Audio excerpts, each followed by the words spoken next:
Okay. Well, sounds like you've got proof. Sounds like you've got some good proof that you've actually posted it. You've got the record of the posting, which is good. Yep. And you're able to show that to the client. So that's it. So you just need to say, here is proof. I have posted it.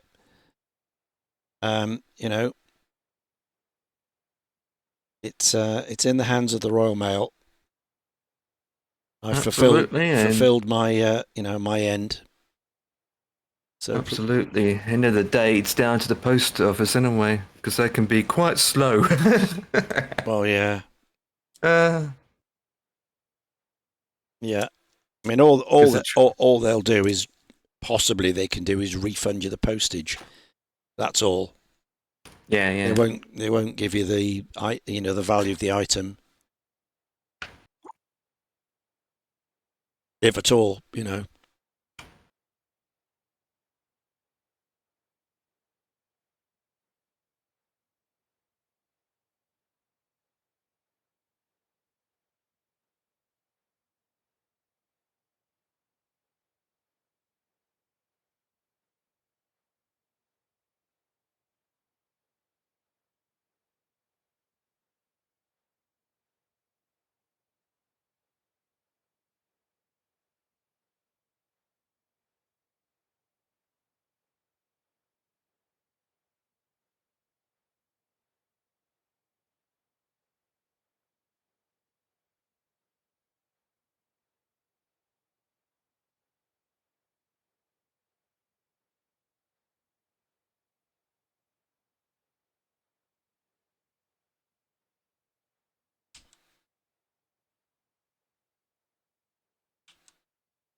So you're in the Middle East today. Dubai to Beirut. Mm-hmm. Continue with the tour thing. Middle East breeze. Ooh. Very nice. Trying to think of titles each time I go. I should call it the long way round. I'm heading towards Cairo now, not Beirut. Head towards Cairo and then I go up towards Beirut. Yeah. But if there's no war going on, which obviously I had an option to pick, but I usually just pick the first one. What simply gives me is be more direct. Mm-hmm. Or go through Baghdad and straight across that way, but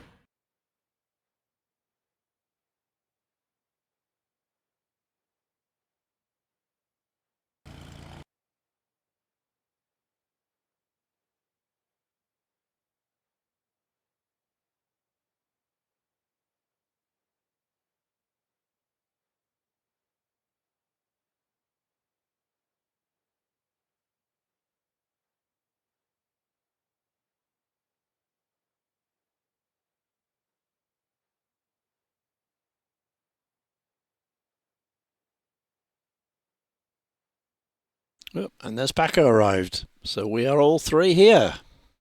nice. They're nice and early, aren't they? Yeah, they're all ready to go. It's 35 minutes to go. We're on Cobs on Floats today.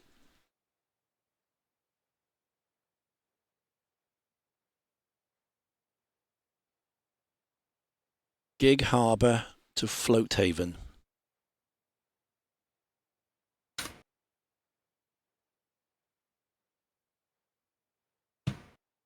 Did you say it's the last one today, or it's the other one? No, I didn't say it's the last one. It's The one of the tour thing. Oh, I think you said it yesterday, wasn't it? Oh, Friday, not yesterday. You said you're doing a final tour thing with your Misfits that you're ending, that you planned, and then after that, someone else plans the next one. Oh yeah. That was Friday's flight, but we've got another Yeah. 4 weeks to go. 5 weeks to go of that one, and then it's another Plenty. tour. Yeah, it's 21 legs altogether, and we've just done 16. So another 5 left, and then we're on to another tour. Today's just a single one-off.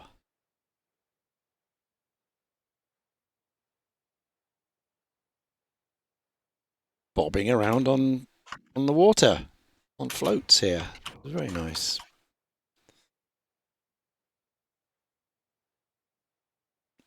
With the magnificent A2A J-3.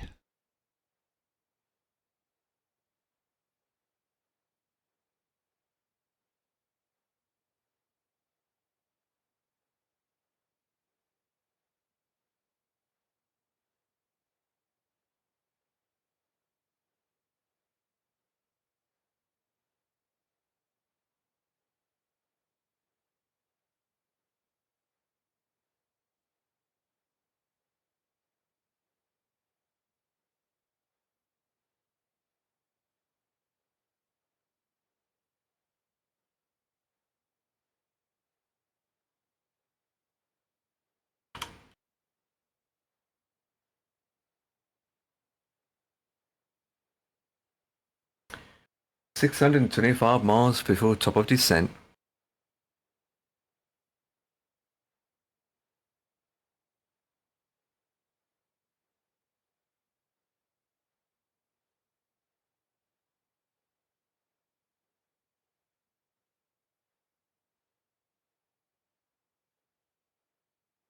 And so far since Airborne, I had ATC throughout Nice. as well.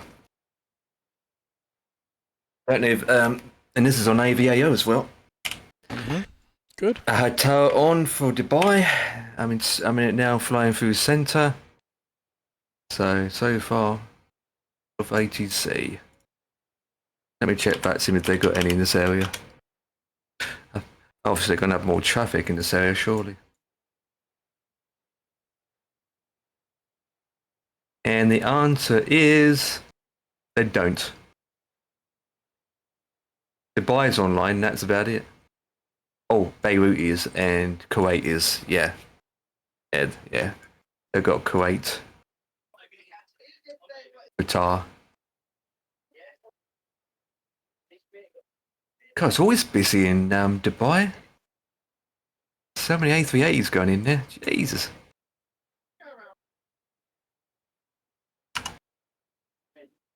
Right, how's Dan coming along?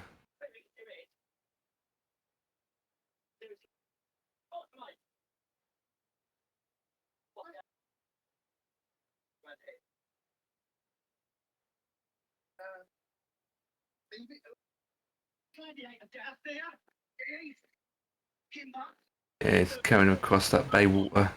Doesn't like.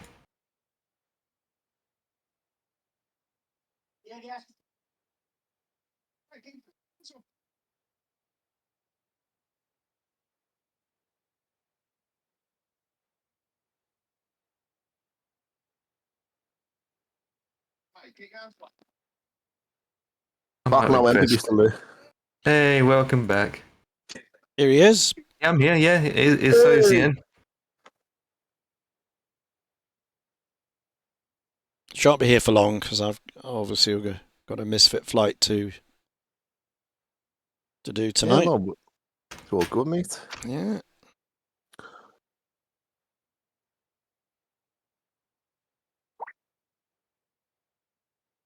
I'm climbing again, guys, at 3.6. Get up higher. I'll stick at 3 for all the time.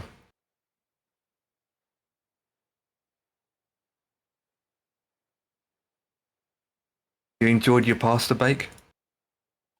It wasn't pasta bake, mate. It was it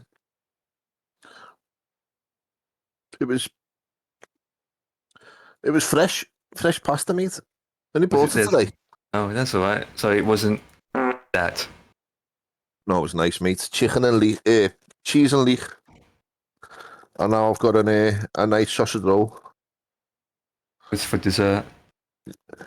I don't want anything for afters, mate. Couldn't be bothered. Okay. I've got a cake downstairs, but I don't want it. What cake is it?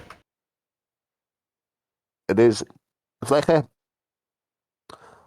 How can I explain it? I can't explain it to you, mate. It's like a thing, yo. It's like a hot dog bun, but it's not. It's a cake.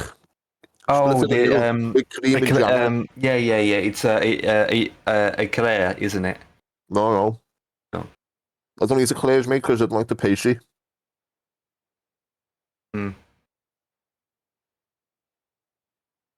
Well, you said it's long, it's got cream in it straight away. I thought it was a eclair. No, I don't like eclairs. I don't like them, mate. I don't mind eclairs as long as it's got nice fresh cream in it. If it's got, fake pretend cream in it, cheapo crap, then I don't like it. If it's made with fresh cream in it, oh yeah, it's nice.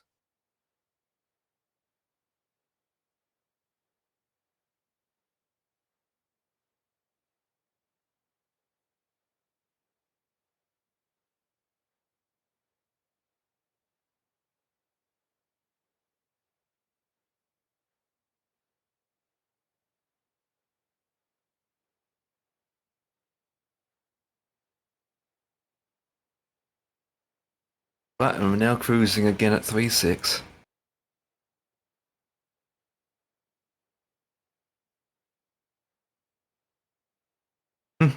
Adam's just released his another video. YouTube. Oh. Yeah. He's doing a lot more video. He's doing a hell of a lot more videos lately. So he's still around then? Oh yeah. I just not in Discord. I can tell you that now. But he's still posting announcements and stuff in the chit chat. Actually, in his chit chat channel, it's just mostly other people typing more than anything.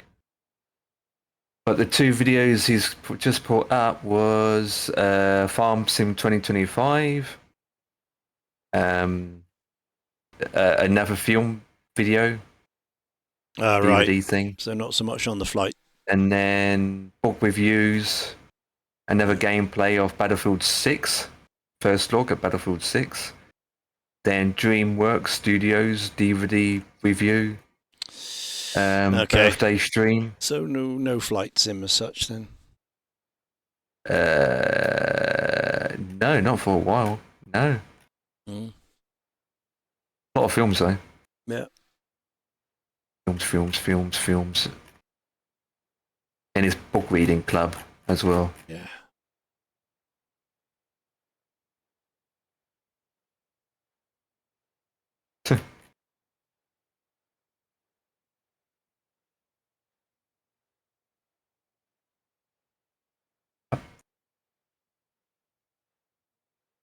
I will save that for later.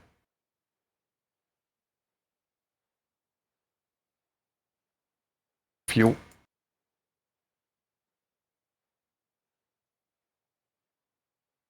At least this plane's behaving itself in the frickin' sky. Jesus. Can't believe how much problems I had with this plane, Ian. Really? On the ground. Oh, amount of problems I had. Jesus. Oh dear. My engines wouldn't start, even though my packs left and right was in off position with the bleed on and the valve set to open, and the engines wouldn't start. Even when I put the packs to auto, it still wouldn't start. You shouldn't have on auto anyway. I mean, we could do, but I usually have it in off. So everything at the top was perfectly fine. Mm-hmm. But when I put it in to start her up, it's just like nothing. Okay. Then GSX wouldn't push me back. I tried for ages, wouldn't push back. Then I used the built-in pushback in the EFB. That wouldn't work. That wouldn't push me back either. And in fact, at one point, instead of pushing me back, it was pushing me forward. I was going forward. I was just So then going I to say used... your brakes are bound on, but obviously not if it's It pushing you wasn't. It was forward. off. Yeah, it was off. Because as soon as I click start pushback, the system on this plane automatically disables the brakes. It turns them off. Uh-huh. And then I use the classic Shift P. Mm-hmm. That doesn't work either. Mm. So then I stopped playing around with that, and I thought I used my engines to reverse. I couldn't get the engines to start. They wouldn't start. So I played around with the engines. I thought, oh, forget about it. I'd try and do the pushback again. So I played around with my pushback. Wouldn't work after resetting GSX multiple times. So what I did is I went to the engine and I thought I'd try and start the engine. So I left everything as it should do in normal checklist procedures, right? Which I tried many, many times. And guess what? Engine started this time. Hmm. I was like, what? Anyway, engine started, still couldn't push back. So at the time, I was so close to the building in front, I had to cheat and use the Yankee key to slow myself back. Oh, yeah. So I did it about, I don't know, I was only doing it for 3 seconds. Put myself back a bit, disabled it. Engine 1 started to play up again. He didn't like it. The engine 1 was going down, it's swirling down. I was like, oh no, the engine's powering itself down. So when you use the Yankee key, it doesn't like it. So what I did is I got it, give it enough oomph before it was completely shut down, and then I was able to save it from shutting down and it gone up again. So then I decided to use my engines to reverse. So I was reversing back with my engines at long last. However, I couldn't steer it. There was no steering. I couldn't turn left or right. So as I'm going forward a little bit, I couldn't steer the plane. Oh, dear. Ah. You ever get one of those days you think, nope, I'm going to sit in the garden and have a beer? So I had to use my engines and the brakes to turn to the right as best I can. So then when the engines are stabilized a bit better and I'm down on my switches, then out of the blue, I can start to steer again. So I went straight to the runway and took off. That's my story so far. Wow. And this is the iFly 737-800 MAX. Mm-hmm. This aircraft, I think they've still got a lot to do with this aircraft. I mean, it's good, but it's not perfect compared to PMDG. Mm-hmm. It's a shame because the P3D version is just damn near as good. It's yeah. There's no problem. The thing is with this, another thing with this aircraft, which is, to be honest, right now is fine, is you're going straight at the moment. As you can see, I'm following the gentle line. But every so often, the plane goes to the left, then goes to the right, then goes to the left, then it goes to the right. It's like you're struggling to go straight. Hunts the course. Yeah, it can't keep straight, even with the weather changes. Yeah. Instant or something. It's just like, oh God, left, right, left. Sometimes it gets so bad, which I had this before in the past. It went so sharp left, it went to bank angle with the autopilot on. So I had to disengage the autopilot, fly it manually, descend to about 35,000 feet, because at the time I was at 38. And it took me 5 minutes for the autopilot to work again.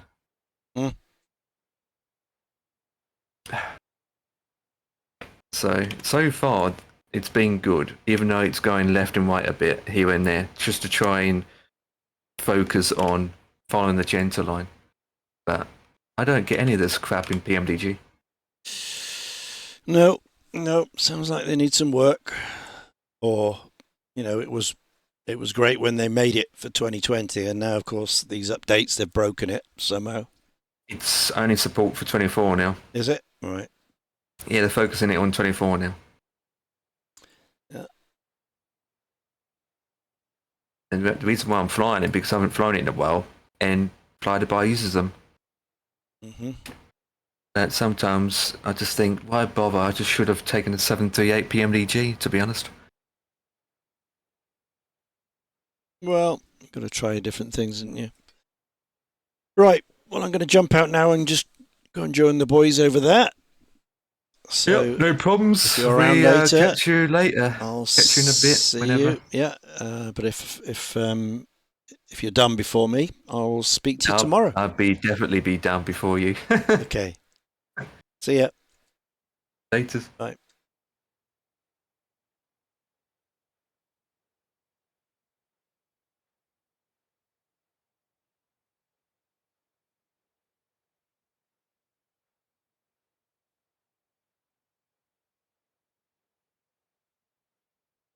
Testing.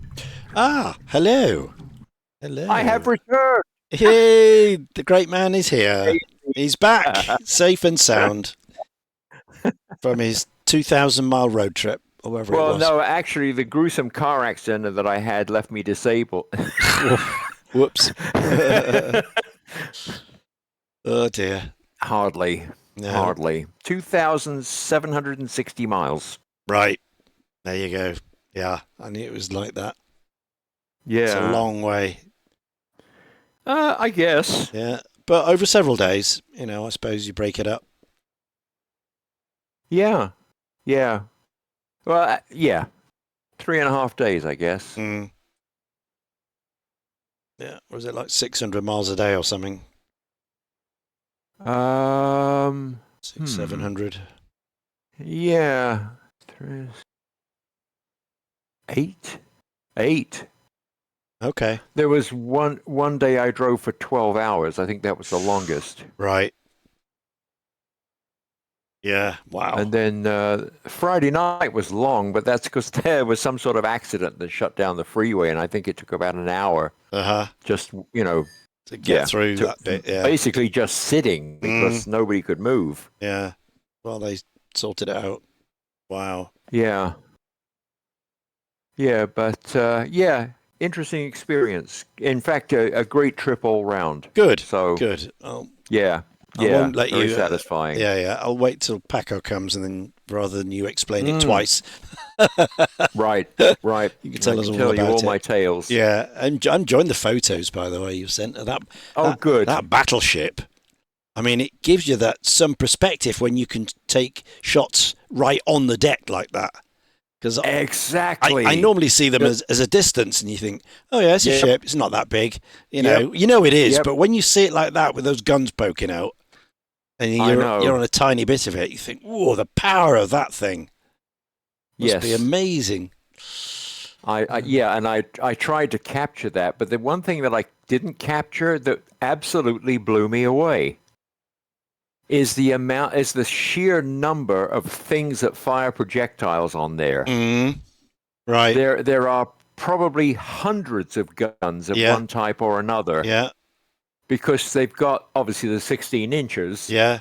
But then there's cannon. There's one of those whatever. They're a cannon that looks like I don't know 5 inches or something. Yeah. And then they've got Bofors or something like that, 40 millimeter automatic cannon. And then down at the bottom, pretty much every piece of deck that they could afford to use, little corners here and here. Yeah, they've got they some put sort of up a protection. little kind of revetment, and they have a battery of twin 50 calibers behind there. Jeez. It really is an example of bristling with guns. Yeah. I just couldn't believe it. The more I looked, I'm going, my God, there's another one. There's another one. There's another. Yeah. That was really impressive, and of course the sheer size. I've been on the carrier in San Diego, which is big, but not as imposing as a battleship. No. That was it was really worthy. Yeah, absolutely. That shot you did, very impressive. I blew it up on my monitor here, and you think, oh, the power of this thing. Yeah, you can feel it. When those things let go. Absolutely. Shoot the shells. might of the U.S. Navy. Yeah, indeed. Or any Navy, actually. Yeah, Vanguard was the last British battleship, I think. Mm-hmm. Yeah. Similar. Actually, I think probably slightly bigger and certainly faster. Whatever. Yeah, it was an interesting experience. I did not go below decks. No, sure. I went below decks on the Kitty Hawk. It's how naval ships are, how they have to be. You know, it's a bunch of very tight corridors with hatches and shit. Yeah. And I thought, okay, I'm not going to go on the 4-hour walking tour. Yeah. Just to ooh and ah. Oh, the engines. Oh, they're so big. Oh, the galley, the bridge. Here's the bridge. Yeah. Been there, done that. Left a bit, right a bit. Forward. Mind your head. Yeah, absolutely. Captain on deck. Good. No, it was great. Yeah. It was good. Good pictures. And some of those other examples you sent down, very nice in the museum. They look too gleaming, though. They all look too brand new, as long as they've been polished every day. It's interesting. The Lone Star Flight Museum, everything there was immaculate. Yeah. It came across like that. The only word for it. Yeah, the floors, the aircraft, everything, Yes. Yeah. The Alabama, not so much. Mm-hmm. Obviously, the facility is about the battleship, so the aeroplanes are kind of there. Actually, most of them were labeled on loan from the Naval Air Museum in Pensacola. Yeah. It was slightly grubby. Mm-hmm. Okay. When I went in, and that didn't. It's funny. The pictures make the airplanes look better. Yes, than they actually do in real life. Yeah, because the lens you can focus on it rather than the peripheral. There's a very, very slightly dull patina on everything. Not exactly. They're not dusty exactly, but hey, they sit in the hangar. They probably get zero attention. Unless a tire goes flat or something. Otherwise, they just leave them to fend for themselves. Yeah, sure. But hey, I got to see, a couple of airplanes that were new to me, I guess. Yeah. You sure did. Yeah.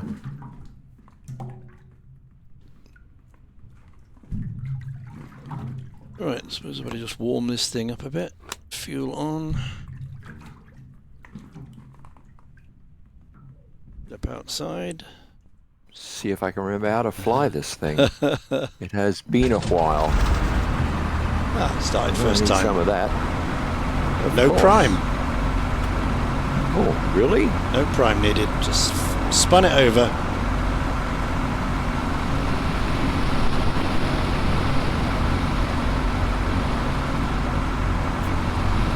Oh, same here. Must be a warm day. Sweet. Oh, yeah. Okay. Yeah. Oh, I like this flight sim thing. This is pretty cool. It's like flying an airplane. Wow. I spent about 20 minutes playing on my playing FS20 on my son's Xbox. Okay. He has a joystick and throttle. Yeah. And the it's a twist stick, so it sort of works. Mm-hmm. Is this because he's got the Xbox Pass? Is it a Game Pass? You haven't spent $60 on the. Oh no, he bought the game back in. Oh, he's got it. Whenever it was. Oh right, okay. Oh yeah. Oh right, okay. Yeah. We keep promising that we're going to fly together. Yeah. But his idea of flying is jump in an F-15. Yeah. Crank it up to 1,200 miles an hour. Yeah. Buzz everything in sight. Whereas we're happy in a Cub at 50. Yeah. Yeah. Yeah. I was flying the Cessna 150 out of Gillespie, the airfield near where he lives. Mm-hmm. And I think I started on the runway, so it starts with the engine running. Yep. Yeah. And I flew around a little bit, I noticed his graphics were better than mine, and I'm not quite sure why. Well, of course, the newer Xbox has a hell of a processor in it. Yes. Which is one part of it. Yeah, and that's all it's doing. You know, it's purposely designed for games, isn't it? Exactly. It doesn't have to worry about anything else. Yeah. That a PC would have to build. It might be a level of detail setting thing too. It's quite possible. You know, my machine is not struggling, but I'm a long way from, all balls to the wall. Anyway, so I'm doing, I'm side slipping into Gillespie, and it seems to be going okay. Touchdown, roll out, head for the taxiway, and I couldn't make the turn. It wouldn't really give me enough rudder or no steering authority, same thing, right? Of course, it wouldn't give me enough movement to actually turn off and do a sort of U-turn onto the taxiway going in the other direction. And I finished up running into a building, right? And I'm like, no, I'm a taxi. I mean, a sensible taxi below 10. speed. Because So I told him he needs to go into his settings and find something to increase the amount of rudder deflection. Although I guess in an F-15 it doesn't really matter anyway, does it? No. That'll be why he's never noticed. Yeah. Is because he's never called upon it. All right. That's true. How we doing, guys? Hello. Hey. Hello. We're doing well. We're just bobbing around here. Started up, just letting it warm up a bit. Yeah. I'm just going to make a cup of tea, and I'll be back in a couple of minutes. All I right. already have mine. Nice to be back. Oh, yeah. Good to have you back, man. It's lovely.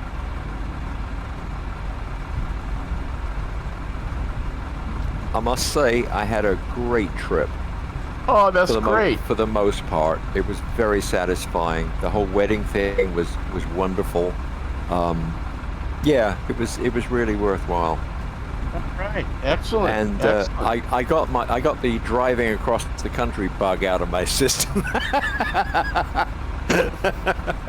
Yeah, excellent. Excellent. Yeah, not anxious to do that again. The next time I go to San Diego, I'm flying both ways. Yeah, but hey, it was fun, right? Mostly, yes. It was interesting. Huh? Go ahead. My brother-in-law, Jeff, he was doing one of his bucket list things. He was riding his bicycle on that ride from San Francisco to L.A. And he had Pat, that's Carolyn's sister, sort of operating the car. So they had his bike on top of the car, drove all the way up, and then day 3 was from somewhere just south of San Francisco, San Gregorio, somewhere like that, on the coast highway. And they were supposed to make it to Carmel, but something happened. Jeff crashed, and they were afraid about head injuries. They were afraid about busting his hip or something. Right. But he broke a bone in his leg, and so they're gonna put him together with titanium screws, and he'll be back in business. But still, very, what a drag, man. Because he's into bicycling like I'm into motorcycling, Right. And so it's most unfortunate. Yeah, it's a drag. But I think we're still going to be able to do that road trip thing in October that the Crandall girls were planning, so that'll work. Right. Nice. Yeah. Right. Looks like everything's working. I thought I wasn't getting my I wasn't hearing you guys, but then it was like, I forgot to click on the little, click on the thing and turn my stuff on, So Right. yeah.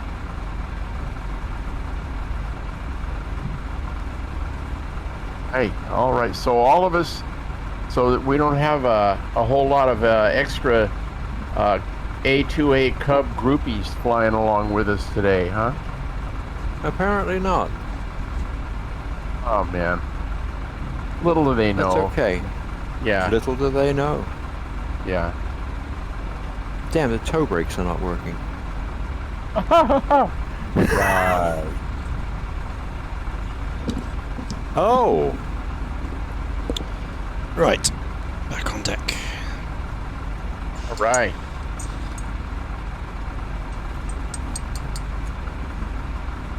Oh, there it is. I'm wondering why it's not steering. I'd forgotten I have a water rudder. You do. Oh yeah. Yeah, but you can get along without it, but until you get very slow. Slow, and then it doesn't won't- do anything. Yeah. And then it doesn't really want to do Yeah. much of anything. yeah.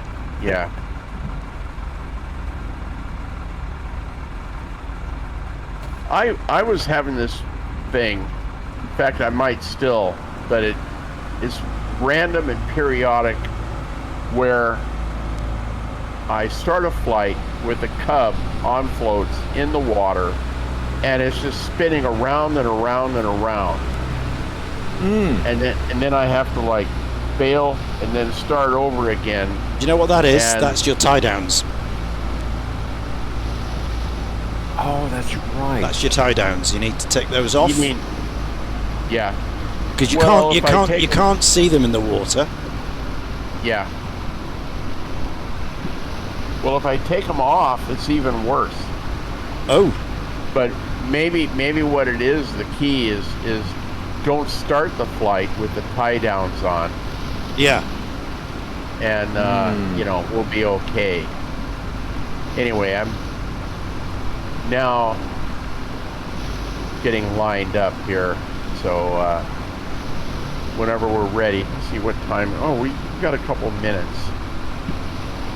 We must be very precise here, our launch time, so to speak. Yeah. Yeah. We've got to give the hordes that are waiting to come in a chance to join us. Yeah. Yeah. Yeah. Yeah.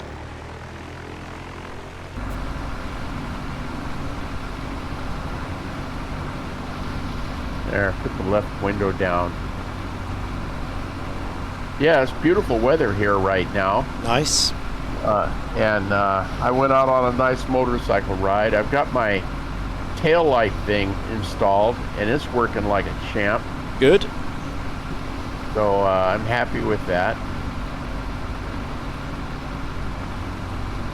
I've got Ratty right out there in front of me, so I'm going to wait just a bit. Oh, I'm just screwing around here. All right, I think it's time. I'm gonna put the pedal to the metal here.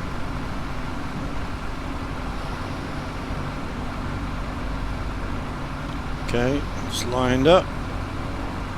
And let's take the rudder up. Okay. Rudder's gone.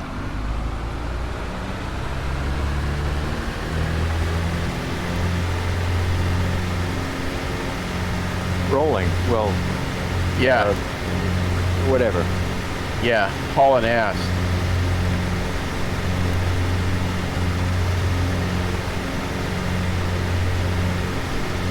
Oh, interesting. It got up on the step all by itself. Yeah, Okay, that's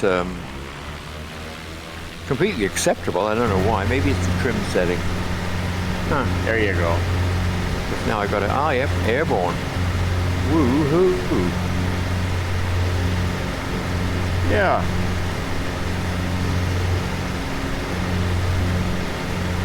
So, we'll have to buzz Ian.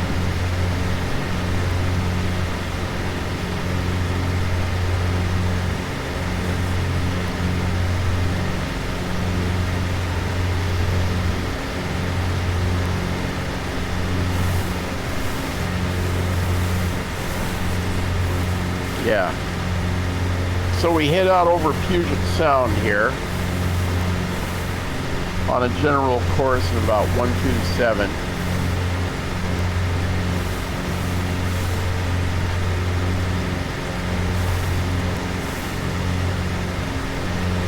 There we go.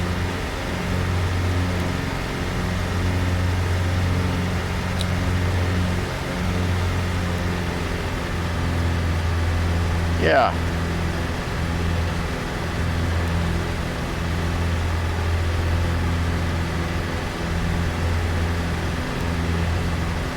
All right. Airplane's flying okay. Yeah, this is good. We're going through this little inlet harbor thing, making it out in the Puget Sound.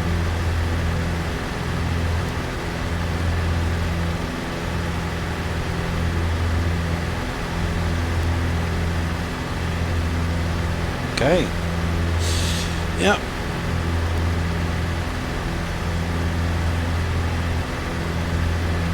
Yeah.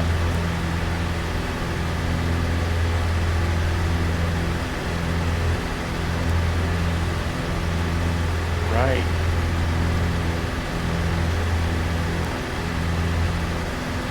So I'm running about 2150 RPM or so. That is the recommended number, isn't it? About, yeah. Give or take.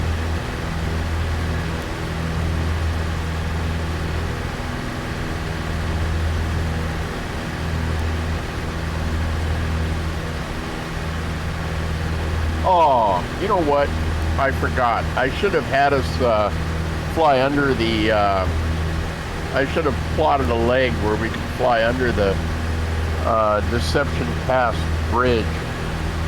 I forgot about that. Oh. We'll have to think about that on the way up.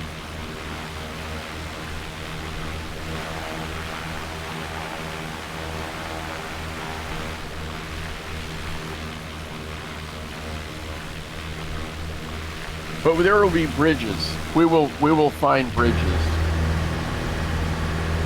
Nice. I don't doubt it. Yeah.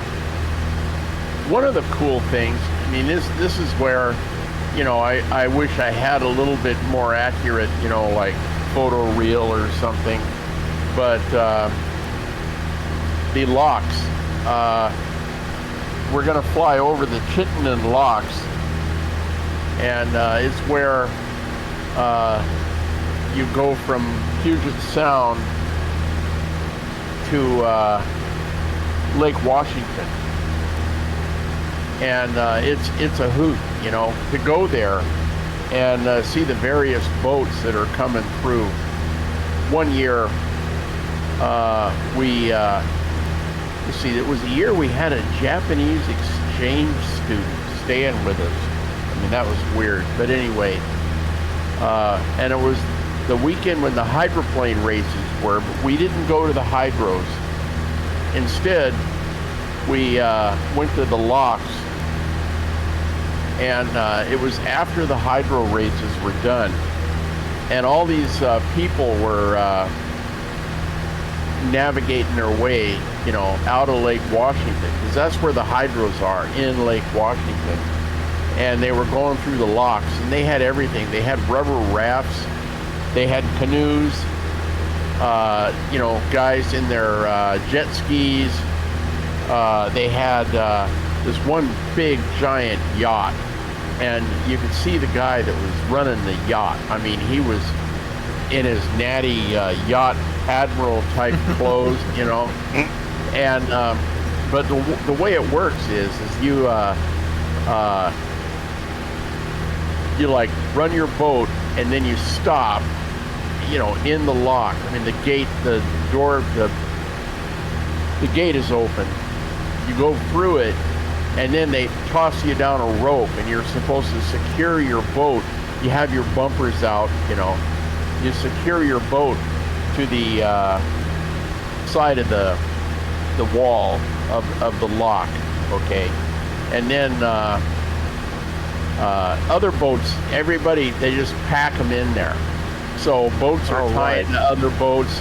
Guys, with little boats are just holding on to the gunnel of the boat next to them, so they're not moving, and it's just, it gets pretty crazy, like on Hydro Week. But this giant yacht was coming through, and the guy that was driving the boat, man, he was like, he was very, very intense, because he's driving this $1 million boat.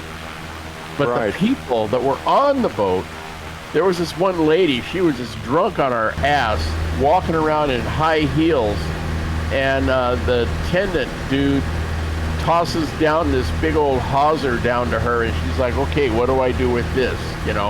She's like looking around, going like, okay, what do I tie it to something?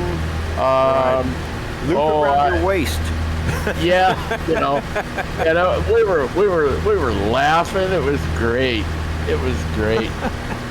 Yeah, and sometimes when you're at the locks, like you see these fishing boats that are going through. They're on their way to Alaska, and it's a hoot. It's a hoot.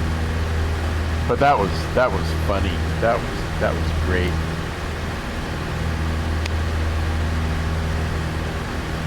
Yeah, the hydros, they're not so great anymore, because back in the day, you could hear the boats all over the place. I mean, you could hear that, all those Allison and Merlin engines, it's just running, screaming, Right. And now it's like, they're all jet engines, and it's not happening. Yeah. And the Blue Angels, we've seen them when they were flying A4s. We've seen them when they were flying F-18s. And sometimes I've ridden my motorcycle down to Boeing Field, which is where they take off from. So instead of watching the air show out there at Lake Washington, you basically go and hang out and watch the Blues do their precision, march out to the aircraft. They climb the ladder, exactly in unison, and then the crew chief buckles them in and everything, and then they fire them up, and then they take off, precision Blue Angel take off, and then and the air show, I mean, it's a big enough deal where they actually fly over Boeing Field a couple times during the course of their getting ready for their next pass on Lake Washington. So you see that, and then they come in, they do their precision land, their precision taxi in, and it's a hoot. It's a hoot, Yeah, very enjoyable. So here we are, flying north along Vashon Island over to our right, and there's this motorcycle thing. It's the Isle of Vashon TT, and they have it kind of in the end of August, put on by the Vintage Motorcycle Enthusiasts, and it's a poker run, but it's a little word play on the Isle of Man TT, only they don't go that fast. But it's all these classic vintage motorcycles, and they don't advertise it. I mean, you just have to find out about it or be a member of the Vintage Motorcycle Enthusiast, VME, and then then they have newsletters, and it's like, okay, but if you're not in, then you have to find out some other way, somebody who knows something. And then everybody gets on the ferry boat down at where is it? anyway, there's a boat you get in South Seattle that brings you over to Vashon, and then you ride along and follow everybody, and you sign up, and it's a poker run. I've ridden on it on the 50 Panhead years ago.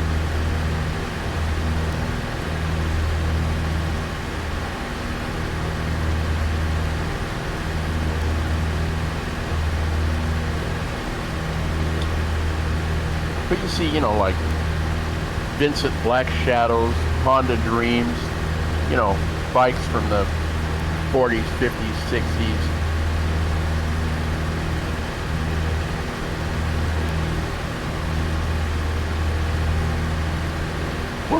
We're moving slow.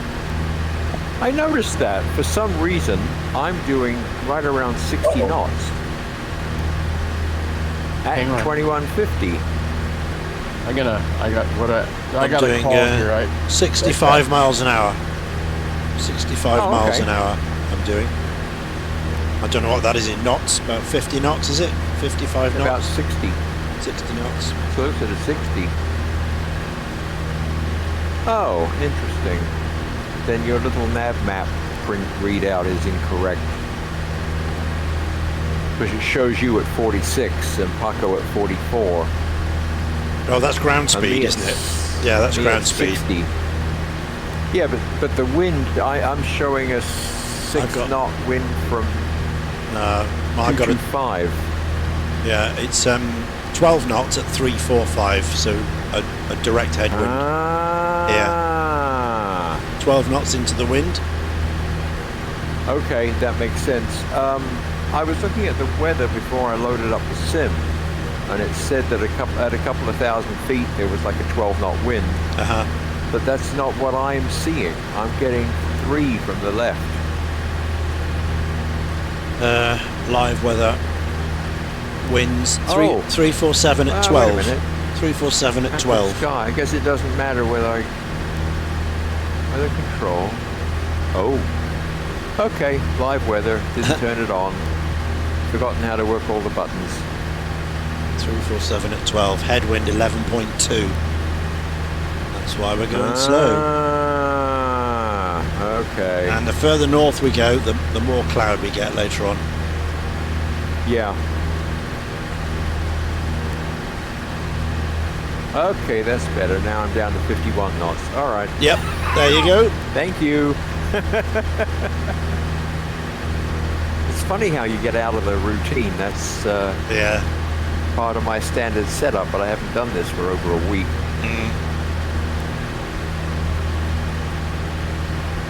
Well, I'm in P3Dv6 today.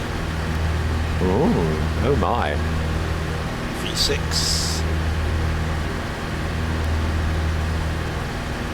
As we're not, we're not relying on any LC right. Europe or anything like that.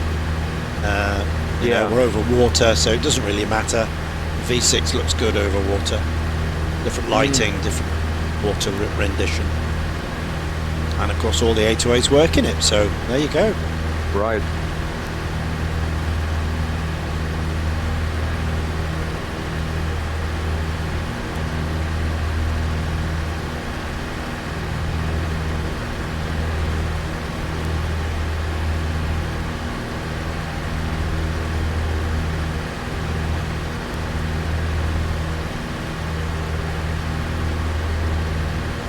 Just spent the last few days in the MD11, TFDI. Yeah, I saw that. MD11. If I had any interest at all in jetliners, I would have watched you. I like them because it's vintage, steam gauges, absolutely. Small CRT tubes, and you've got to fly it. Switch all that off and just heading select and altitude and all the rest of it. There was an F-27 Fokker Friendship freeware airplane that came out a year or so back, I think. That is, I mean, if I were into that sort of thing, I would happily pay $40 for it. Yeah. It was absolutely amazing. I Yeah. think it had failure features and Oh, right. whatever. Yeah. And there's been, a fabulous looking aeroplane. But I realized I would probably never fly it because the whole airline thing is not my thing. Yeah. So, but the appeal of it is that, one is that I used to have an Airfix kit of it. And the other is it's vintage. Yeah, that's why I like them. That's why I love flying the MD-82 range. Yeah. Obviously, it came just a generation before this MD-11. So there's a lot of traits that the MD-82s have got in the MD-11 I was flying this week. So I like those. And then before that is the L1011s. Right.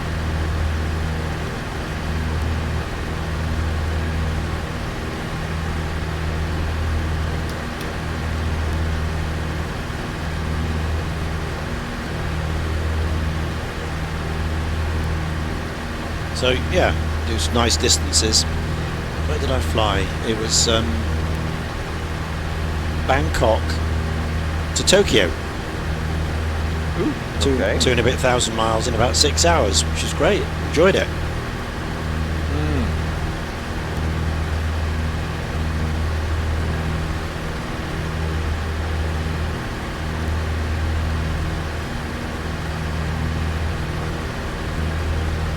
Need to practice approach and descent a little bit better because it's a bit tricky. How so?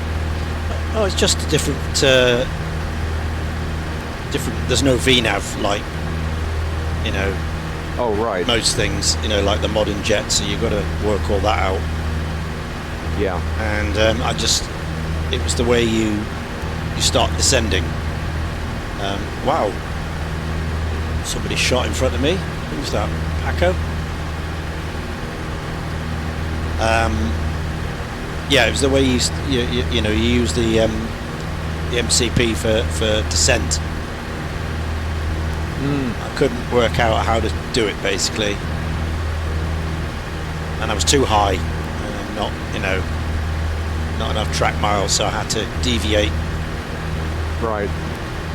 And then it wasn't lining up with where I wanted it to line up, so I wasn't sure if my internal database is different. Well, it's obviously very different than the modern Navigraph.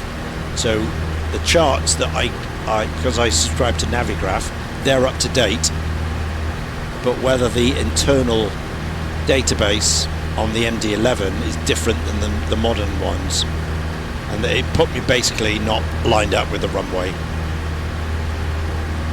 So I need to go and update the internal database.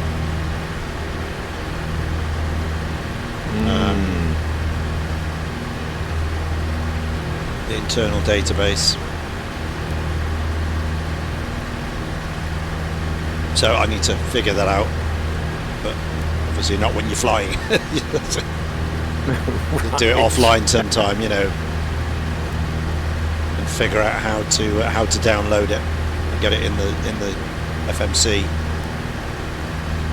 I think that's what's happened. It's out of date.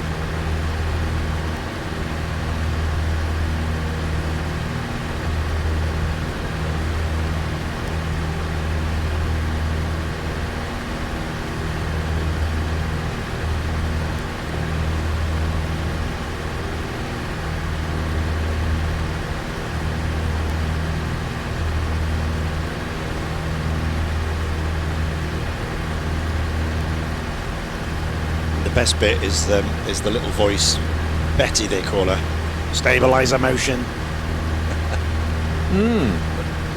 As it changes the auto stabilizers.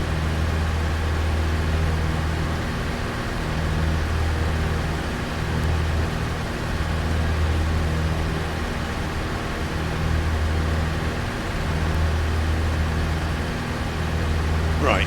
So with this tip of the island, we make a turn, don't we, here somewhere? Turn right 3 degrees.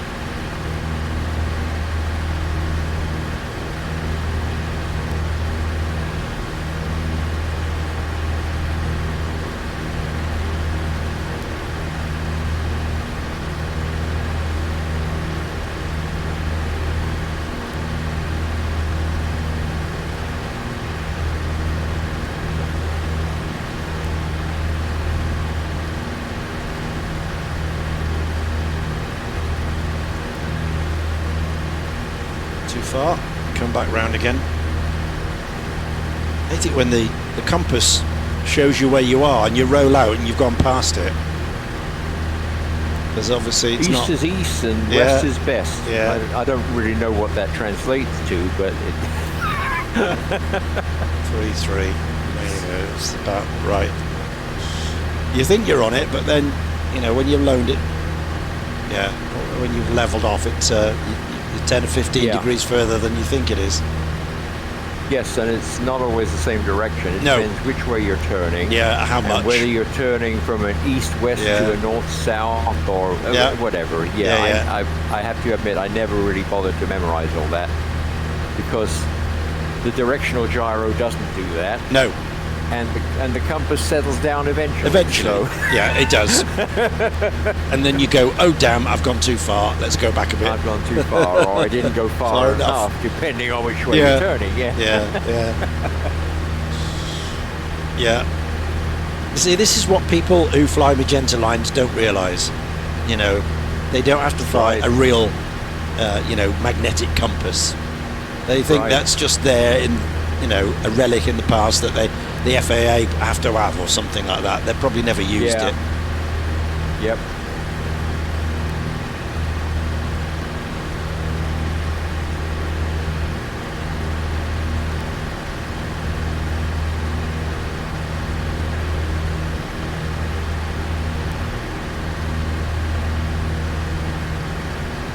Oh, look, there's a factory chimney with a flying saucer on top. Oh, yeah. Or something. The towers, sort of buildings. Where's that? Seattle. Yeah. Okay, yeah. Right on the waterfront there.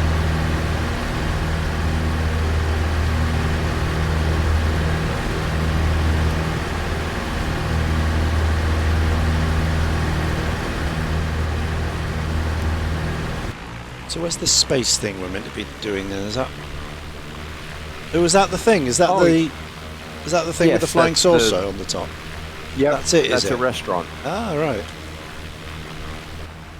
Okay. And it rotates. Ah, yeah. Yeah. Like the GPO tower. Yep. Or whatever they call it now. Yeah.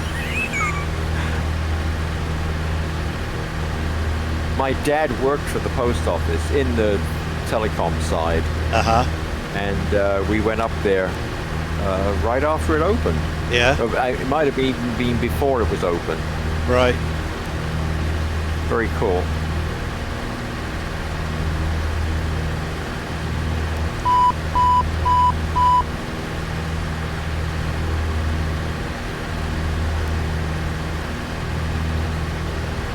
I'm climbing here to give the diners a treat.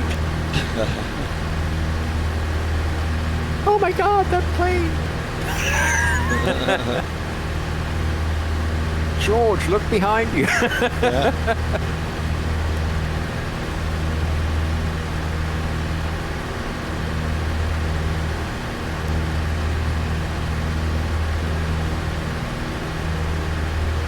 Oh, I can't get there. I'm going to run out of airspeed.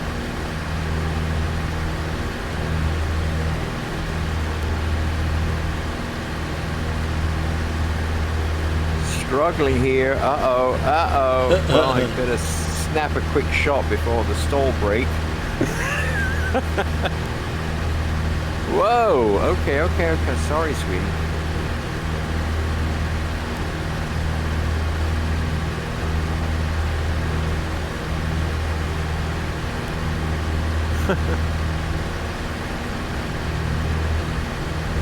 Yeah, this flight sim thing is fun. Yeah. Only place in the world you can do this. There's probably flight restrictions along here. Don't let you get too close. Right.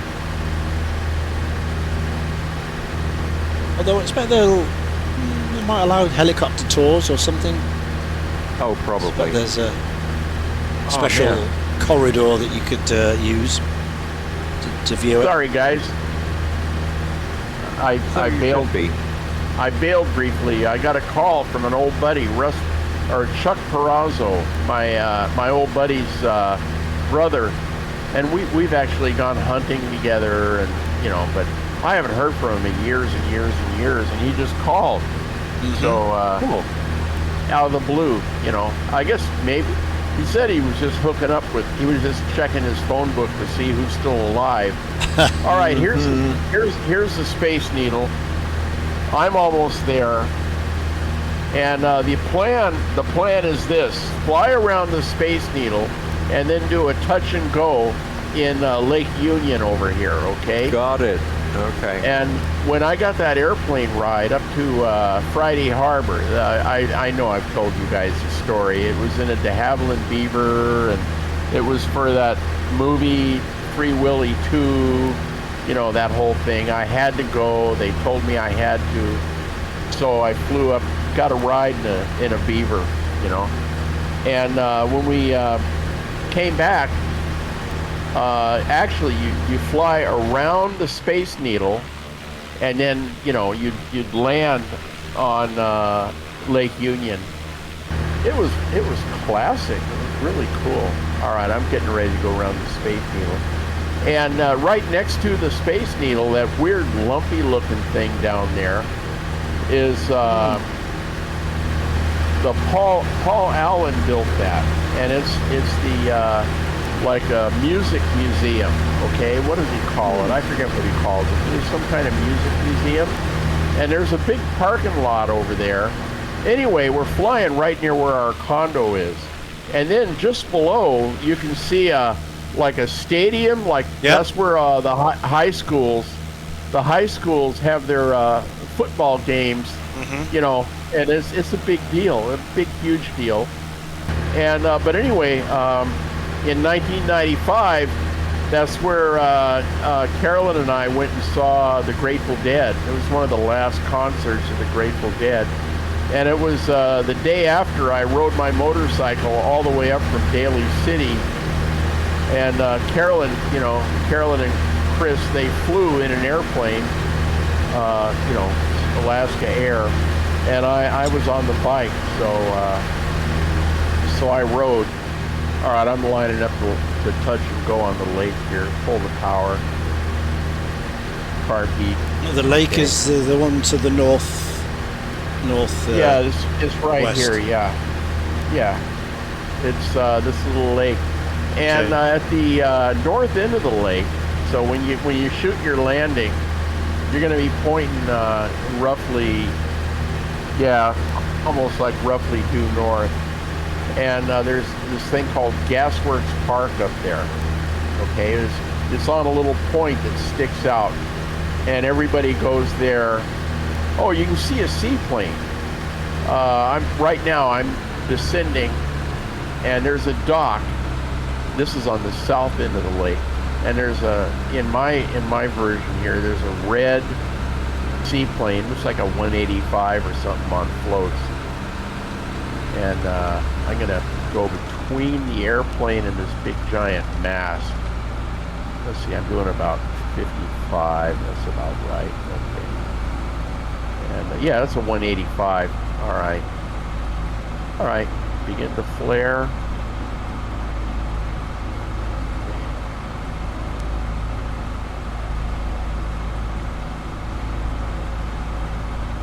Bridges.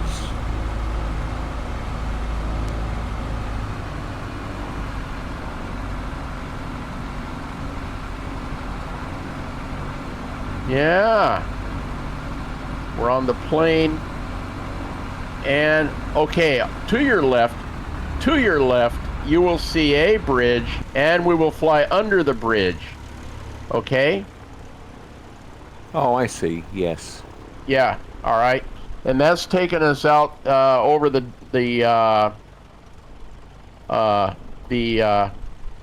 locks. Yeah. So they don't show Gasworks Park, but it's a really cool place. There's people go there to fly kites, and families hang out. But they used to have a gas, I don't know, what was it? Some sort of they would take coal or something and convert it into gas. And it was, you know, like a kind of about 100 years ago. It was a long time ago when they were doing that. And now it's just a park. So we're not going to those bridges on the right then, altogether, all those 3 lanes or Oh, something? we could. You wanna? I mean, No, yeah, be my guest. But I'm heading for this one that is going to the left. Okay, And copy this that. is, yeah, Copy that. yeah. Okay. That's And, funny. I nearly flew into the concrete structure of the one beyond it. Yeah, you got to watch out for that. You can taxi under it. Well, I was thinking I was going to do that, and then I decided not. And then somehow or other, I don't know, it was weird. The perspective changed, and I realized exactly where the bridge was, and it was right in front of me. Yeah, and there's another bridge up ahead, and we might be able to get under that one. And me. And I don't know why, but I've got weird power lines right in the middle of this. You know? Anyway, yeah. Okay. And there's a lot of really cool little communities here. We're heading for Ballard, and everybody in Ballard is kind of famous. You know, this is like a Swedish type of community, and they drive around with their seatbelt hanging out and their left turn signal on sometimes. Charming. I mean, yeah, I know. It's a little bit weird. And I'm going to go under this bridge here. I think I can do this. Mine collapsed. Mine's collapsed. Yeah. There you What? go. Collapsed bridge. Yeah. Yeah, the middle span is. Yeah, it's gone. All right, I'll take a picture of this. Yeah. There. I'm going under this bridge. Oh, yeah. Hey, it's amazing what you can do when you have floats. You know, it's not like I'm not worried about, you know, touching. Striking the surface, yes. Yeah. Yeah. And I don't think they've got the locks modeled. That's unfortunate, but it would be right around here somewhere. Oh, no, it's ahead. It's ahead a little bit. Yeah. And Ratty, you're almost there. Yeah, I've got, I guess that's a house, and there's some gray bars across the water.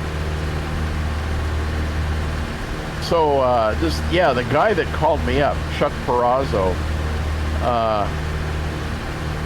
he's a good guy. He's sort of the straight-laced brother, and Russ Perazzo was sort of the crazy brother. But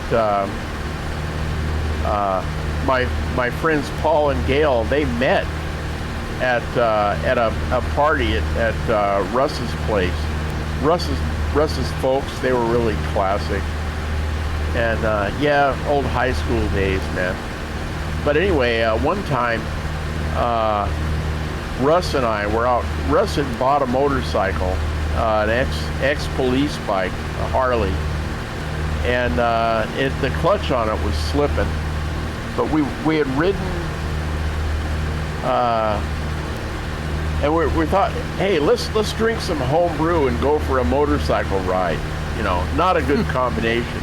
But at the time, and my dad was along too on his Harley. Okay, so I'm on my Panhead, and you know, my dad's got a '72 FLH, and Russ on his ex-cop bike, probably like a 19. I think it was a shovel head, so I think it was like about a 69, 70, something like that. So anyway, here we go. Oh, and there was this other guy, this really crazy guy,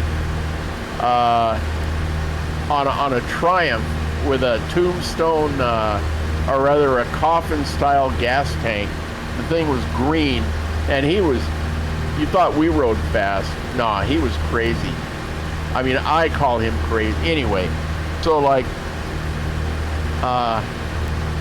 we're riding down there to Russ's, or excuse me, riding from Russ's down to Chuck Perazzo's place in Redwood City. And on the Bayshore Freeway, and it's night. I mean, it's dark, you know, but here we are. And we're just like blasting along. We're doing like 75 miles an hour, just like 65 speed zone. So, but here we are, just having fun, passing cars. And so then Russ, he's way back there because of his slip and clutch. You know, he's kind of taking it real cautious and easy. And then my dad and me, we're going, we're passing cars, and we go past where the Dumbarton Bridge turns off on the freeway, and we zip around a car and we whip into the slow lane because that was so we could pass the next car, and then but then we keep going, and then I figure, I'm gonna wait for Russ, so I slow way down, and then Russ finally catches up, and he's gesticulating and like yelling, and I go, what, you know. Anyway, but we keep on going. We make it over to Chuck Barrazo's place, and he said, hey man, the cops, there was this California Highway Patrol, and he was after you and your dad. I could see him up ahead. I go, oh no. And he goes, yeah. And then when you guys ducked around that truck and went into the slow lane, he like assumed you were bailing off the freeway, and he got off the freeway. And I go, oh man. So then it's like, oh man, well, we're not taking the freeway back. No, we're not going to do that, man. You know, I'm taking surface streets. Wow, you know. So anyway, and then, you know, we're hanging out at Chuck's place, and Chuck is like, now, take it easy on the way back now. Don't be doing anything. And this was after I'd fired my bike up, and I was sitting on the sidewalk out in front of his house. So I put it in first gear, and I did a big burnout on the on his sidewalk in front of his house, and off we went. Yeah. Oh man, it was back in the day, you know, back in the day, man. I don't know how I survived. Yeah, I'm 79 years old now. Oh crap, what a drag. Hey, you're upright. Don't knock it. I know. Consider the alternative, right? Exactly. Yeah. Right, so is it now time for the road trip story from Ratty? Oh, sure. Let's let start me with the see. flight I over. got up on Thursday morning, got dressed, brushed my teeth. Let me see. Colgate fluoride? Was it spearmint fluoride? No, or I used baking soda and peroxide. It's great antibacterial. Yeah, that'll sort it. I flew southwest out of Fort Lauderdale. I was in the A boarding group, so I got to pick a seat near the front, on the right-hand side out of the sun. The seats are all the same, essentially. I mean, there are some that are better and some that are worse, but it's all one class. And try and get an exit row where you get more leg room. Yeah, I couldn't care less about that. I'm not that tall. It doesn't bother me. And I had a book, and I had a bumper book of Daily Telegraph crossword puzzles, and I didn't break either of them open. I think I spent the whole first 4 hours looking out the window. All right. Okay. We obviously dodged around some thunderstorms. There was like a chain of them, or a chain of potential storms over the Midwest. But basically, smooth ride into Denver. Out of Denver, well, of course, we climbed up over the Rockies. And on the other side, I should dig out the picture, I got a great shot of the clouds.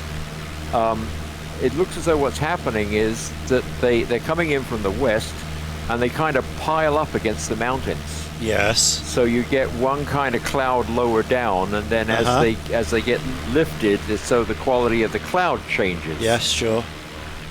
It was interesting. And then we went over the Grand Canyon, and I didn't see it, but I saw the North Rim, and at the time, the biggest wildfire in the U.S. was burning there. Yeah. Lots of smoke from that then. Just a bunch of smoke. It really wasn't that impressive from 35,000 feet. Yeah.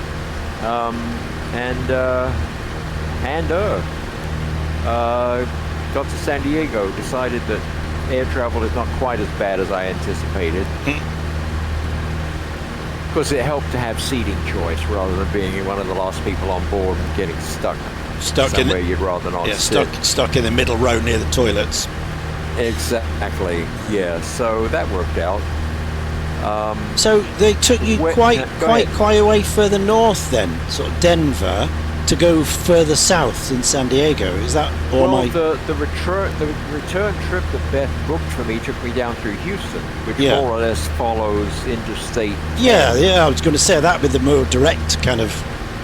Yeah, but I think she figured it based on timing, because we were due to leave at 2:35 in the afternoon, Florida time, and land at 7:35 in the evening, San Diego time. Having lost a couple of hours or whatever it is. 3 hours. Yeah. Well, it's three but hours. It's still pretty civilized. To me, it's only 10:30 at night. So, so that works. Any earlier, any later, it's a little more. It's more disruptive, I guess.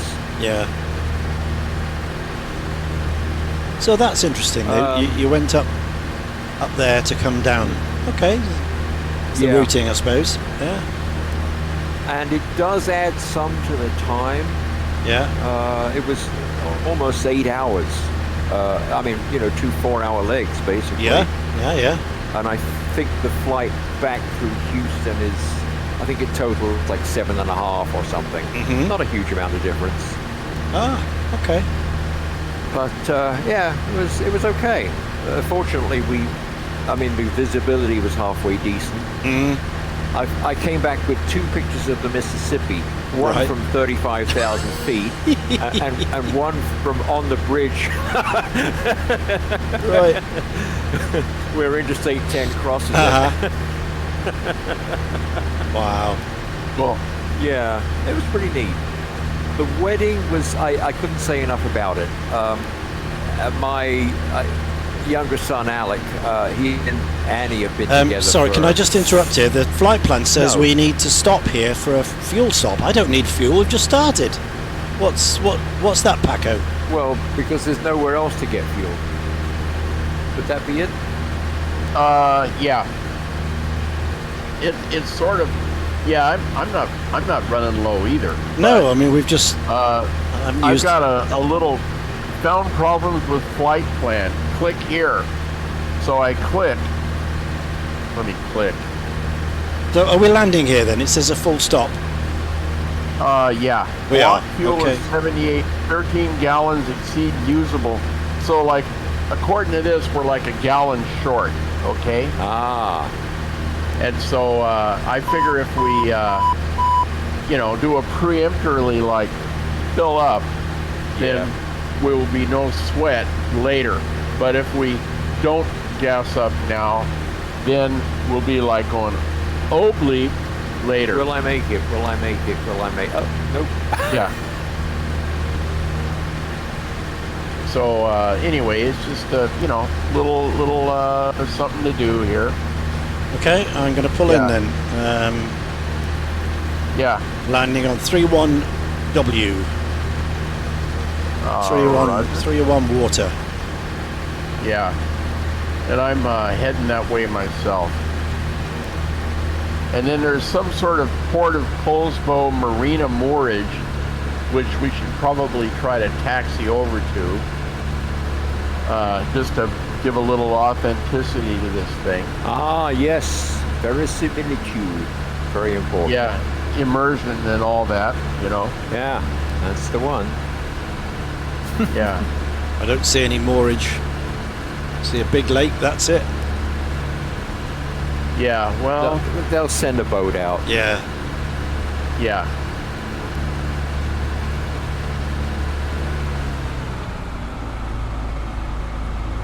I think, there it is. It's further up. Okay.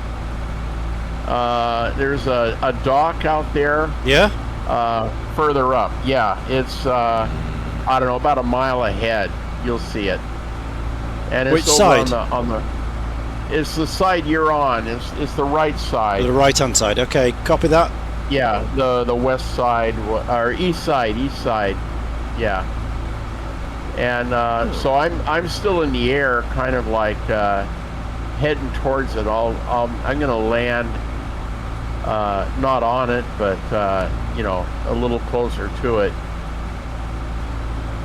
And I've got something sticking out of the water. It looks like a stone column.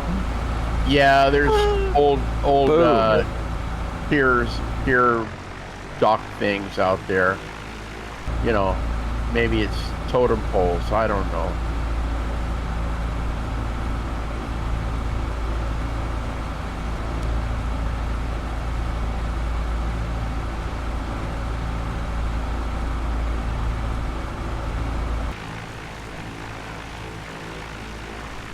All right, that was gentle. Well, I got nothing So here. anyway, we don't have to like park at the dock or anything like that. But I figure get nearer to this area, and then we can take it. You know, figure out what happens after that.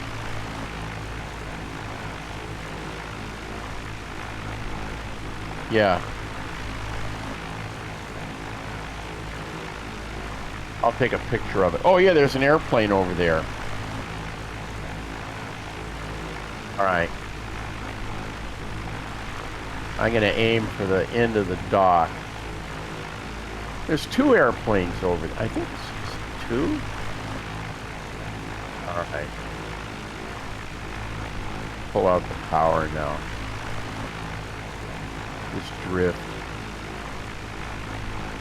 Okay.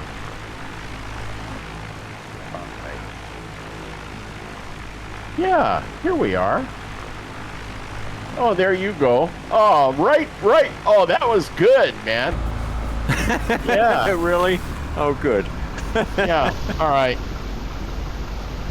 So I'm gonna gas up, top her off.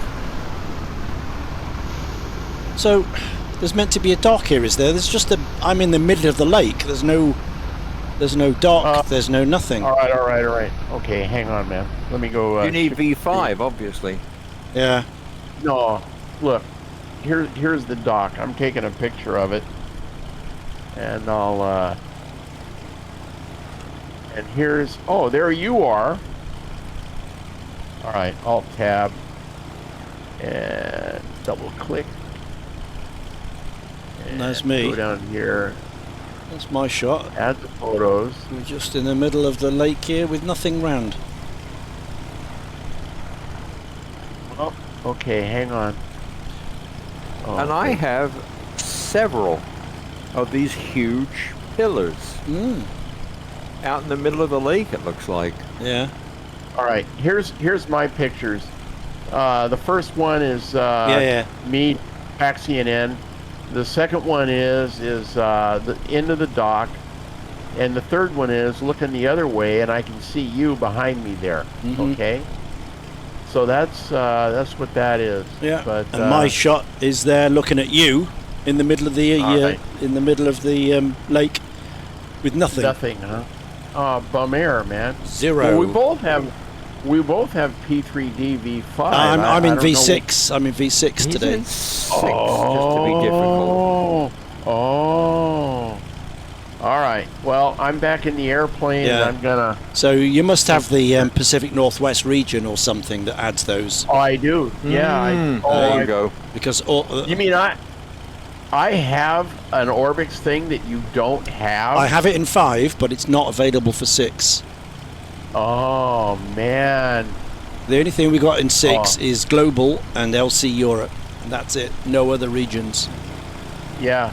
Oh, those are big piling things there. That's what those are. And looks like a seagull sitting on top of one of them. I don't know. Oh, that's what they are, seagull perches. Yeah. Okay. Yeah. They're very, very kind and gentle to our wildlife out here. So I'm gonna taxi back the other way and get a little runway because we need to take off into the. We do indeed. The proverbial. Yeah. Yeah, we got I'm going for it. Straight ahead. Oh, okay. Into this bay, hoping I can clear the trees.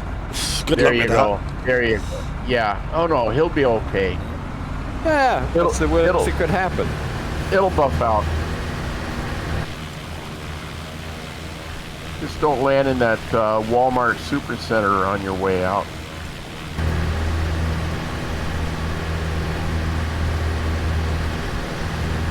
Yeah.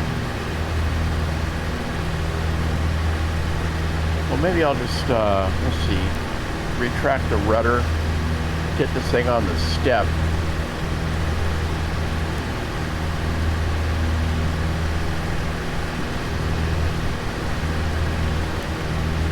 And do a little high-speed taxi action here.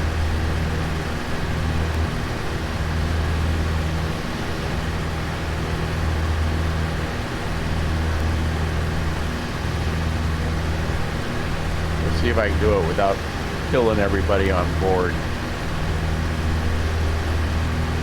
That would be you, right? Yeah.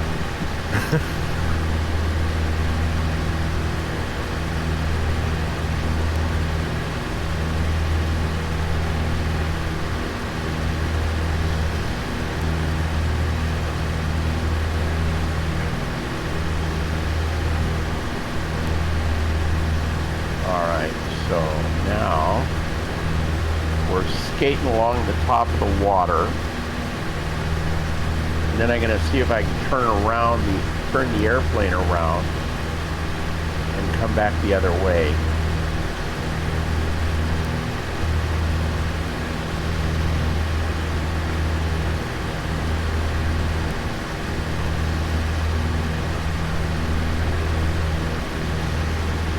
So far, I think it's working.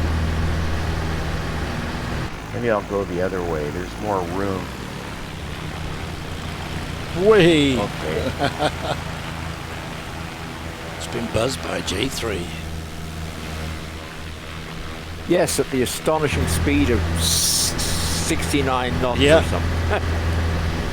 Yeah.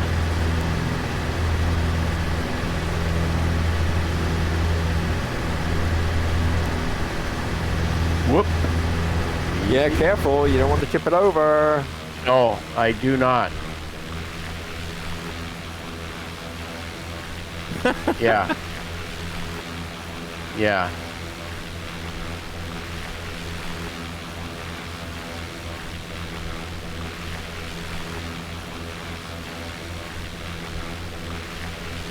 All right. This is such a great little airplane. Yeah. Oh, yeah.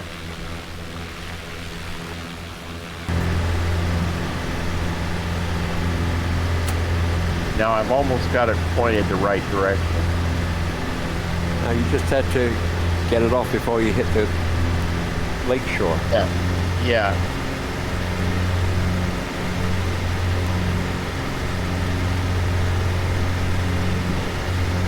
All right, we're out of here.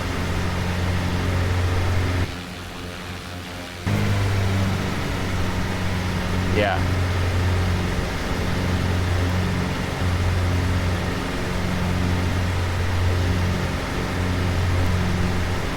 No, that was fun.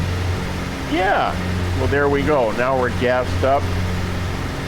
We got a license to fly. And we want a course of about 315.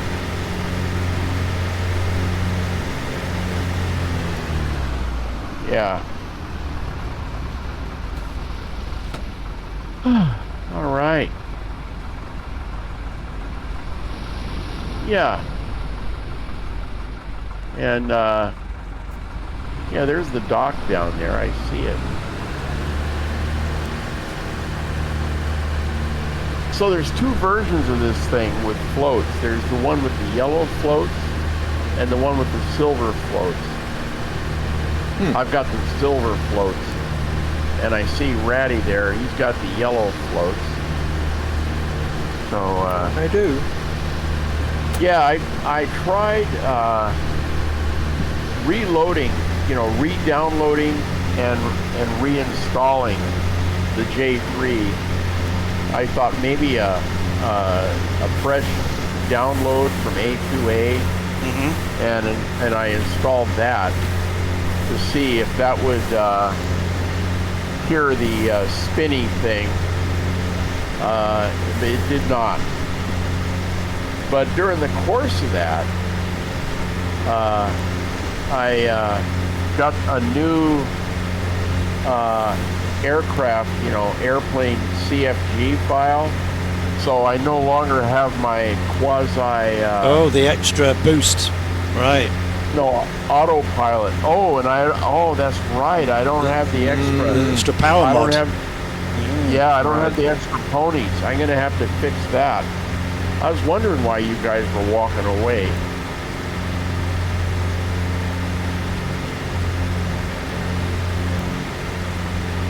Fortunately, I've got that little... I've got some of that info saved, so I can kind of go through it and fix that. But now, I don't know how I'm going to be able to go get more coffee. No. Oh, no. Come on. What? Come on. What? You've got to do it like the rest of us now. Just hang on to it. Come on. No. What's happened? What's happened? What happened? I landed. You landed on the ground. Oh dear. There's no lake here. Yeah. Now you tell me. Bush pilot Jesse, hello. Silly buggers. Flying as low as I possibly could, and then this hill came up, and I didn't have the oomph to outclimb it. So. Yeah. So. That will happen with. I know how to fix that. 65 horsepower. Oh look, now I'm at 2,000 feet. How did that happen? Huh. You didn't read the instructions. We're flying in J3s, not P40s. Really? It was not much of a hill, trust me, but more than this could handle. Yeah.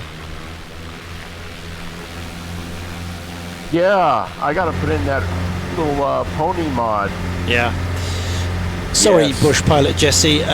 Welcome. And he says, I love the J3 of my favourites, if not my favourite. Okay. Also, You should be here. Also, your broadcasting screen is black. Really? Uh-oh. Oh, curses. Broadcast screen is black. Is it? Yeah, what happened, man? I don't know. We'll go and have a look.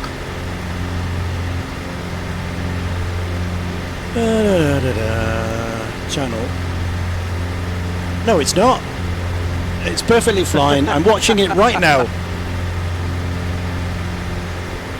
So it ain't me, my friend. I am live to the world. Fake news, man. Yeah. No, we're all good. Kuwait, hello.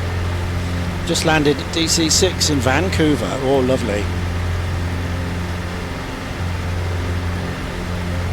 We're just north of Seattle, just playing around in the lakes here on the with the Cubs. Cubs on floats. Well, there they are. Look. Yeah, this is that Puget Sound. Yeah, salt water. Yeah. But we're gonna end up in a lake.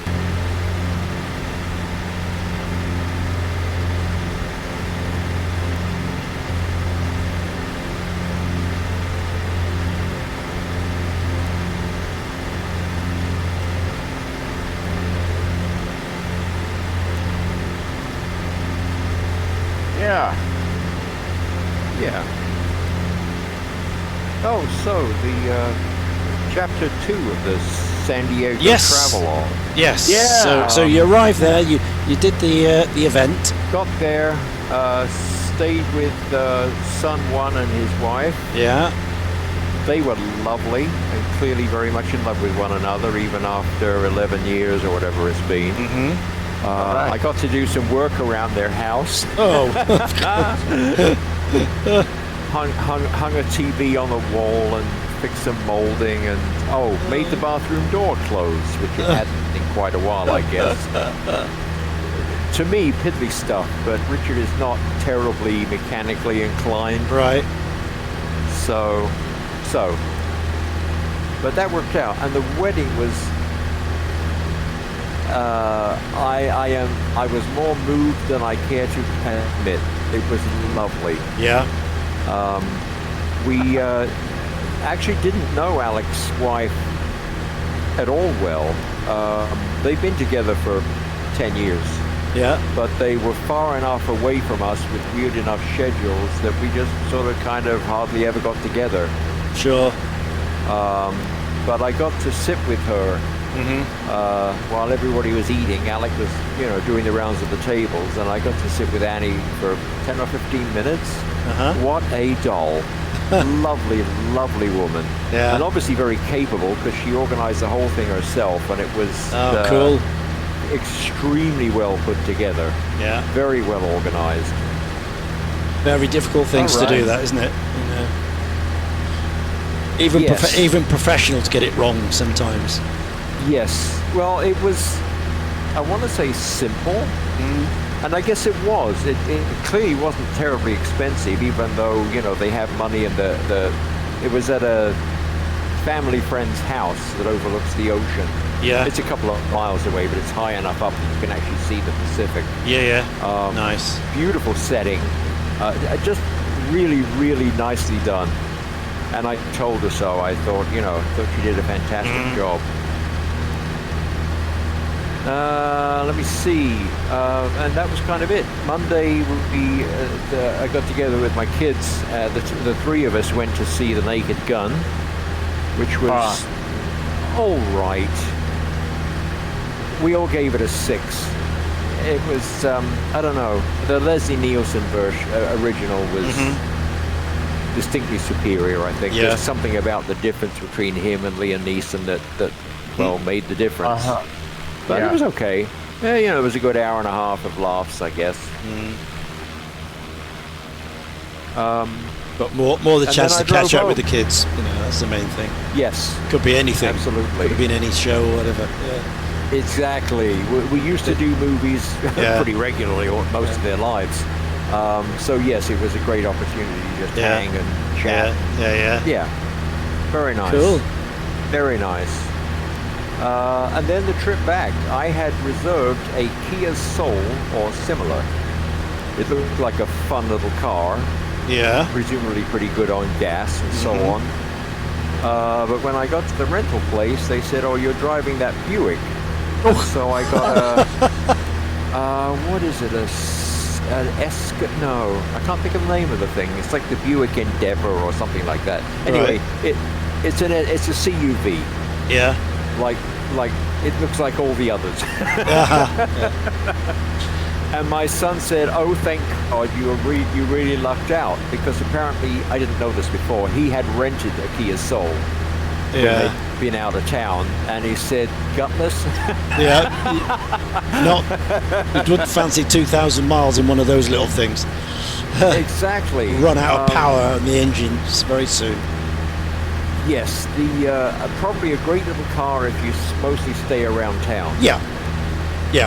Great city car, absolutely. I'm not a big fan of GM vehicles in general, but I have to say this Buick held up remarkably well. It had the power that I needed fairly frequently. It was comfortable, and of course it's got way more bells and whistles than our 7-year-old Sienna. Yeah. Including a device that tells you the time difference. I mean, how far behind you are, how far behind another car you are in seconds. Oh, okay. So it measures it on the radar, and then say you're 10 seconds, 20 seconds. You're greater than 2.5 is its default reading. Yeah. But and you get down to, I think it's under a second or around 0.8 or so. Yeah. And you get flashing red lights and this pretty tone that says, "Hey, you're too close." Yeah. Beep beep. Back off. I only saw that once. I discovered it by accident, but it's nice to have that. Bush Pilot Jesse, sorry about that. Didn't realise it was a glitch on your end. You scared me to death for a minute, but Really? it was all good. And then he says, "Which flight sim is this?" This is Prepared. This is Lockheed Martin's Prepared V6. There you go. Okay. This bridge we're coming to right here. Yeah. All the nuclear subs out of Bangor go. There's this bridge retracts in the middle, Mm-hmm. and it pulls, telescopes sort of Yeah. Right. And all the nuclear subs that come out of Bangor go through this bridge. Okay. All kinds of security stuff like that. Yeah. Gee, I wish I had a bridge. Oh man, I got a got bridge here. nothing. I've got a bridge here. Well, whoop-de-doo. Well, it's a flat bridge. It's on the, yeah. Yeah, Well, I don't water. even have that. right. Huh, weird. Oh well, it is what it is. Yeah. sorry to interrupt there, but I No, just wanted to it's note- fine. But okay, so continuing on with the travel. Oh yes, so I hit the road about 3:30 in the afternoon. I'd been driving for about 10 minutes before the check engine light came on, Oh, great. which I know is not a danger, stop immediately indication, but Yeah. it is what it is. Yeah. So I pulled over, I don't know, about 50 miles down the highway at a rest stop, pulled the book, which I was surprised to find in the glove compartment, and it says, there's something with the emission system and it needs to be checked. If it's not flashing, you're okay. Yeah. So I kept going and I stopped at a place called Dateland, which is, actually there's an old Army Air Force base there, but anyway, they grow and sell dates. Okay. And they also sell date shakes, which are kind of weird but strangely delicious. It is possible to overdose on them. I've done it back in the past, but it's been long enough that I enjoyed the one I got there. Gassed up the car, turned it on, and the light had gone out. Ah, righto. So I don't know if it was the gas cap. It doesn't matter. It went away and never came on again. Oh, that's good. Yes, well, a lot definitely. of times sensors just will be weird, Yeah.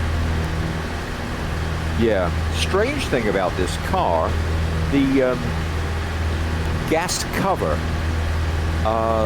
There's no lock to release on the inside. You press on the thing and it pops up.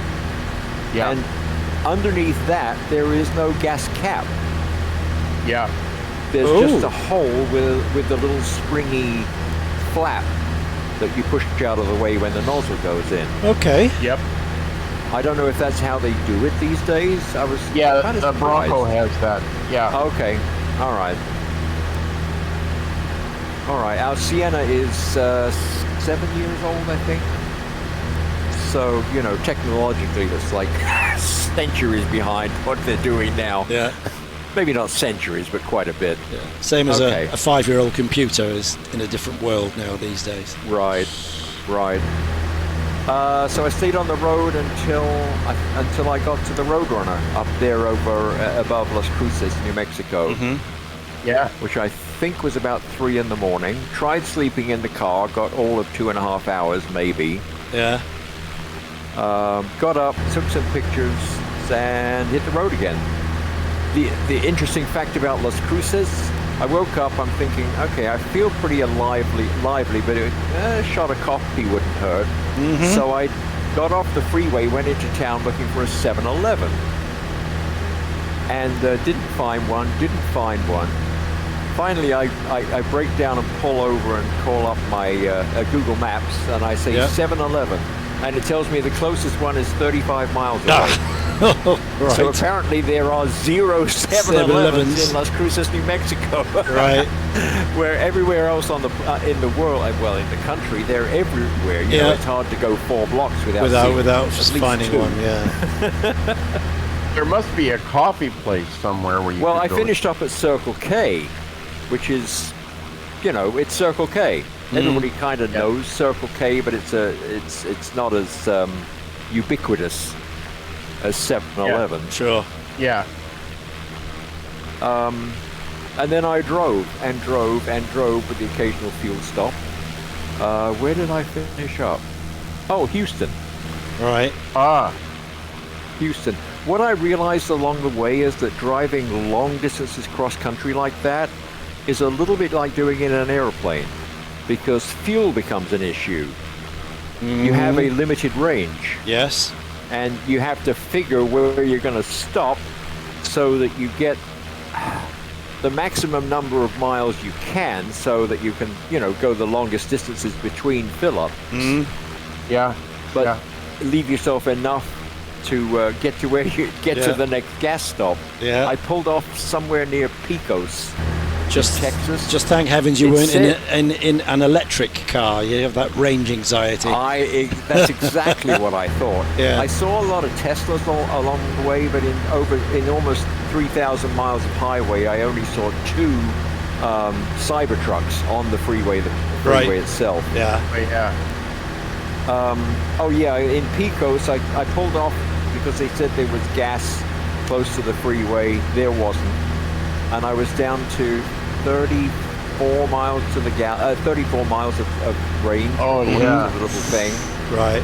In not quite the middle of nowhere, but pretty darn close enough. Yeah. Fortunately, I was on the surface streets, but about 2 miles down the road, I found a real gas station with hamburgers and the whole thing. So, got to Houston, had a hotel room because that seemed much more sensitive. Yeah. Much sensible thing to do. Trying to sleep in the car. Oh yeah. The following day I did the Lone Star Flight Museum. Yes, of which we've seen the photos. Fantastic shots. Absolutely immaculate. One of those eat off the floor places. Yeah. They obviously love airplanes and love the building, and very impressed. Very impressed. And yes, got some nice pics. All right. So how hard do you think it would be to create a Friday flight series, on your... piece of cake. The only question is, do we do it west to east or east to west? Well, I figure we could duplicate your trip. I've done that. I've done that a number of times. This is a cool motorcycle ride we went on. Here, turn here, type of deal. Yeah. Well, on the way out, we could fly Constellations on the way out, nice and high. Right. And then we could fly Cubs and P50s and whatever 172s on the way back. The first bit is, I must say, pretty boring. Yeah. From San Diego to really to Las Cruces. It's a lot of it desert. Yeah, sure. We'd have to do Cubs for that. P51s, straight through. Yeah. Right. There you go. Yeah, man. So the first 2 days, basically, I was driving to get to Houston. Apart from the Roadrunner, which I have sort of sentimental attachment to or something, there really wasn't anything I wanted to stop and see. And I wasn't into diversions because anything that might be vaguely interesting was a long way off track. A couple of 100 miles each way, so low priority. Yeah. So the following day I drove from Houston to, the Alabama border. Stopped at the visitor center there. Right when you cross the state line, generally you'll find the, Mississippi welcomes you or whatever. Stopped at the center there. Amazing building, absolutely immaculate. I couldn't believe how clean it was. I've stopped at a lot of places like that through the years, and this one was, oh my God, it was an amazing experience. I mean, nothing special going on there. It just looks the part. Yeah. Clean. Yeah, extraordinarily well maintained. That's where I photographed that 16-inch shell. That was out, in fact, outside the welcome center. All right. The next morning I drove up to the battleship. I realized that facility exists for the ship, not for the aeroplanes. Yes. They're kind of decoration to go along the centerpiece. Yes, exactly. And the hangar was half empty, and I guess I'd say a disappointment. I was telling Ian, it was slightly grubby. Like, who cares about these? It's the battleship that we need to maintain. And I must say, the battleship, wow. Yeah. That was... Paco, have you been on a battleship? You must have been. Which battleship was this? Alabama. Okay. So it's not an Iowa class. It's probably the ones just before, I'm guessing. I'm not sure. I don't know. Hold on. I had seen the Missouri in San Diego Bay many years ago, and it was like, oh yeah, that's quite an impressive ship. But getting up close to this sucker, damn. And as I was telling Ian, the thing that caught my eye most was it was absolutely, literally bristling with guns. There was 16-inch and 5-inch and 40 mil Bofors and 50 calibers everywhere. There must be 250 calibers on that deck. Many of them in twin mounts. Most of them in twin mounts. Yeah, right. Just an unbelievable number of firearms. I mean, Firepower. projectile machines. And it's the retired battleship, fourth and final member of the South Dakota class of fast battleships for the United States Navy, built in the 1940s. Okay. Yeah. So the Missouri and the Mississippi and the Iowa, those are Iowa class. They're a little bit bigger, faster, gnarlier. There you go. Yeah, but hey, Alabama's a cool ship, man. Yeah. I'm not particularly into things that float, but this was... it did look impressive from the photos. Absolutely. It was really something. Yeah.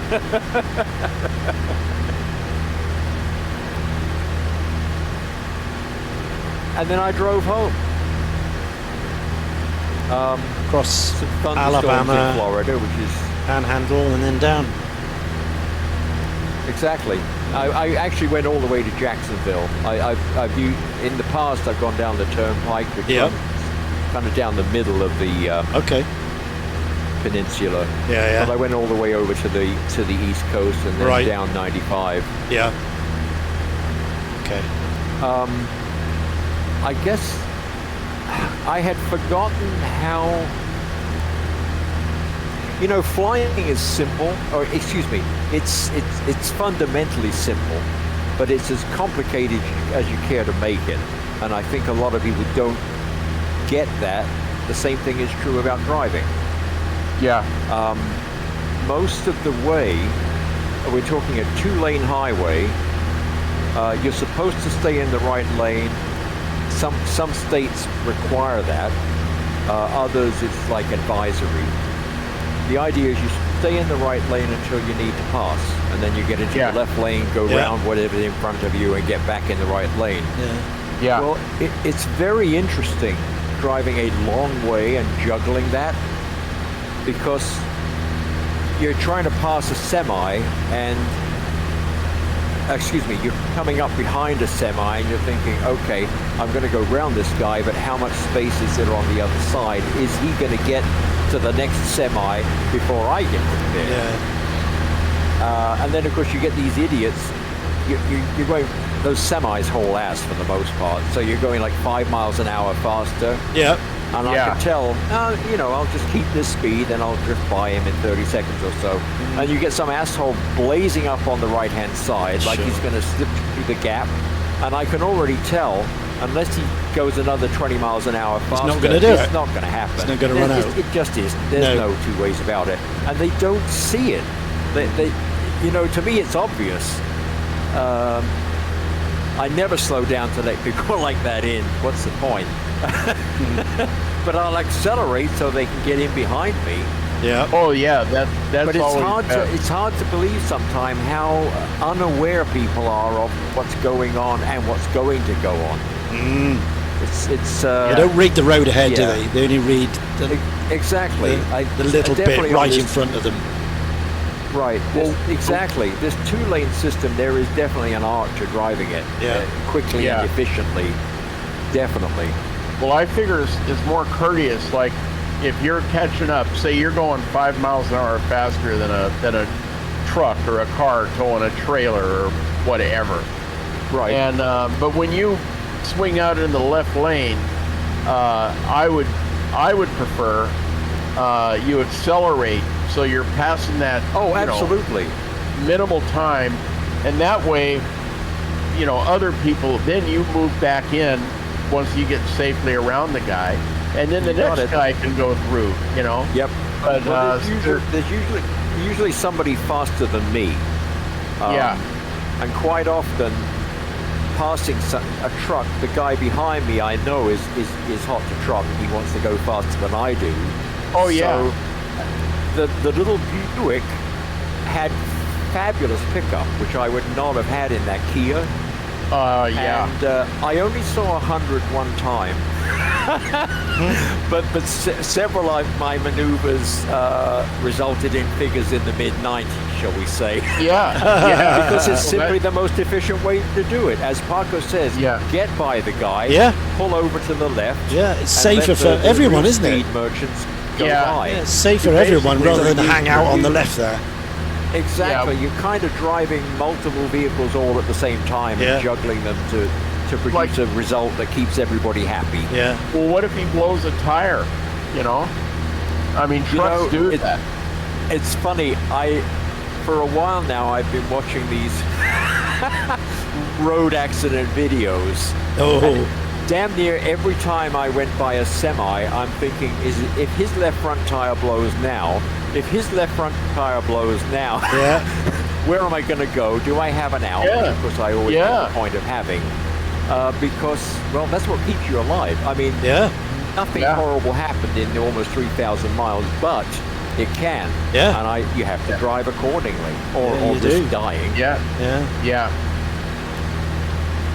Well, it's really good that you were able to go out and do that, and make it all safe, and here you are, and but think of the edge that you put on your driving ability that you didn't have before. Whatever. I mean, you were pretty sharp before you left, but now that's it. That's interesting. I had that edge once upon a time, but it's been 10 years since I've done this trip. I mean, a long road trip. And the first hour or so, I was not back in the swing. Sure. And I could see that this could get a little tedious, but after a while, I settled down, got comfortable. Remembered how to read the road and so on, and the rest of the trip was really a breeze. The toughest part was probably downtown Houston. Okay. Yeah. There was a lot of traffic and a lot of people who wanted to go way faster than they should. Unfamiliar with the layout, trying to find and a things. Very confusing highway and surface street system. So I was a little bit on edge there. But otherwise, fantastic trip. Oh, that's not cool. in a hurry to do it again. I mean, the driving part. Oh yeah. Yeah, but still, I got my fix. Yeah, it was like not quite a bucket list item, but a high degree of curiosity item, Yeah. Yeah. Although I have lost count of the number of times I've driven out across country and back. It's been many. Yeah.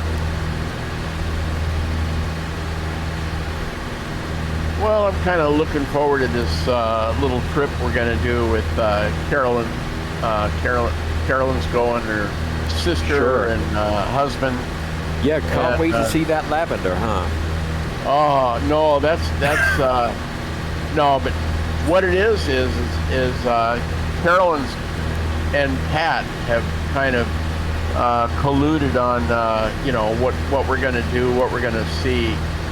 And I've thrown out a few suggestions, like, hey, why don't you guys, instead of staying in Astoria, go take a look at the Sunset Surf down in Manzanita, and I think they're going to go with that. And then when they were on their bike ride, which was a different trip, I mean, this is down in California, but because Pat, she's not like following Jeff riding on the bicycle. She's, driving ahead, waiting, waiting. And I said, hey, check out the little store in San Gregorio. And she did. and she posted some pictures of it on Facebook. She said that was really cool. So yeah, I got a few ideas, but still, the Crandall girls, it's their main production. They're the ones that are sort of like, this is what we're gonna do. Then I'm gonna have to see if Jeff is how mobile he's gonna be by the time they come up here in October. After his crash. He'll probably be 100% recovered, I'm guessing, which will be good. Anyway, yeah. I'm thinking while the girls are getting their spa treatment, maybe we'll take a side trip and go look at Ape Canyon up by Mount St. Helens, or the Ape Caves. Supposedly, some guys ran into Bigfoot back in the day. Sure. Yeah, what's the worst that can happen, right? Oh, Friday, I took Carolyn shooting after we got done flying. Yeah. She, there's some new, more infringement type rules coming out in Washington State. And Carolyn picked up on that. She said, I'm going to renew my concealed carry permit. And I go, oh, far out. So she did. And I said, well, we need to go, let you practice with your Colt agent. And so we did. We went to the range, and she put about 30 rounds, through it. But, boy, you can stand out there and probably not get hit. Well, no, actually. She wasn't flinching. But you know what I think the problem is their damn cataracts, I mean, I don't think I really appreciated, I don't know if that's the right word, but I don't think I understood, how much of an effect it is, because, remember, put the front sight on the target.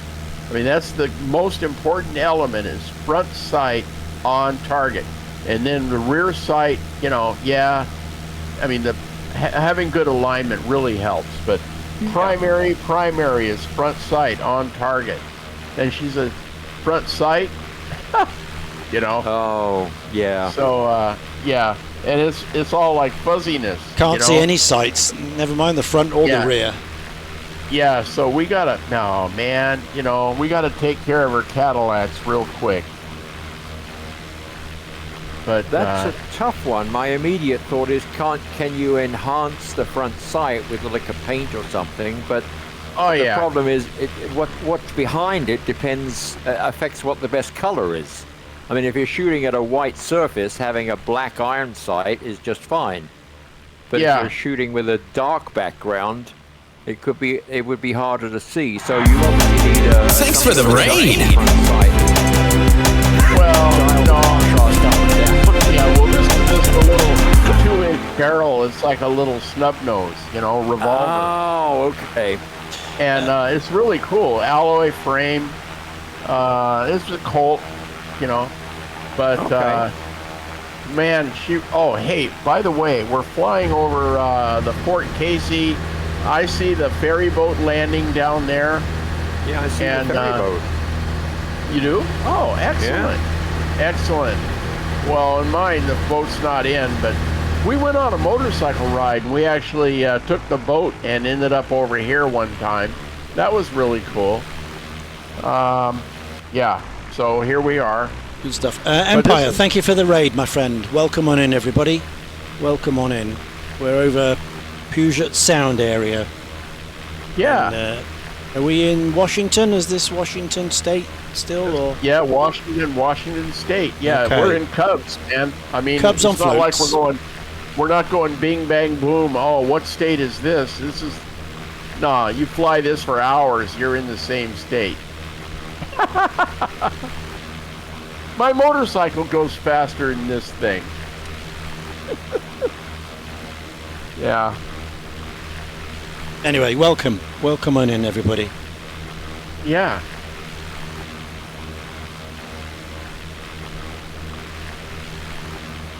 Tomato Island is over there on the, I mean, it's like the next island over to our east, Camino.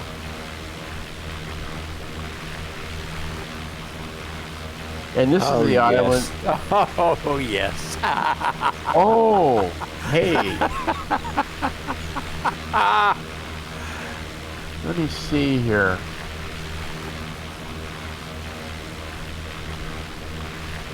Our course, it would require a pretty serious course adjustment if we wanted to fly under the Deception Pass Bridge. We'll do that in a future flight, okay? Yeah. Fine. Copy that, boss.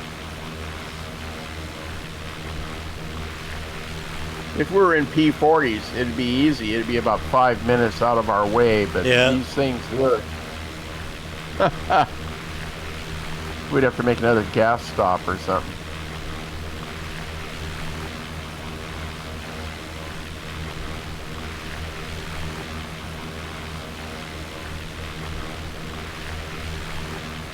Yeah. Well, I'm glad you had a good trip, man. It was great. Yeah, some of the driving got a little tedious, but yeah. Well, you need to do that though. It kind of, the big American road trip thing kind of clears your mind, Yep. You do all this. You're right. It is very relaxing. There's really just the road and the traffic that you have to skirt around. Most of the time, there really isn't that much traffic. No. There's between cities.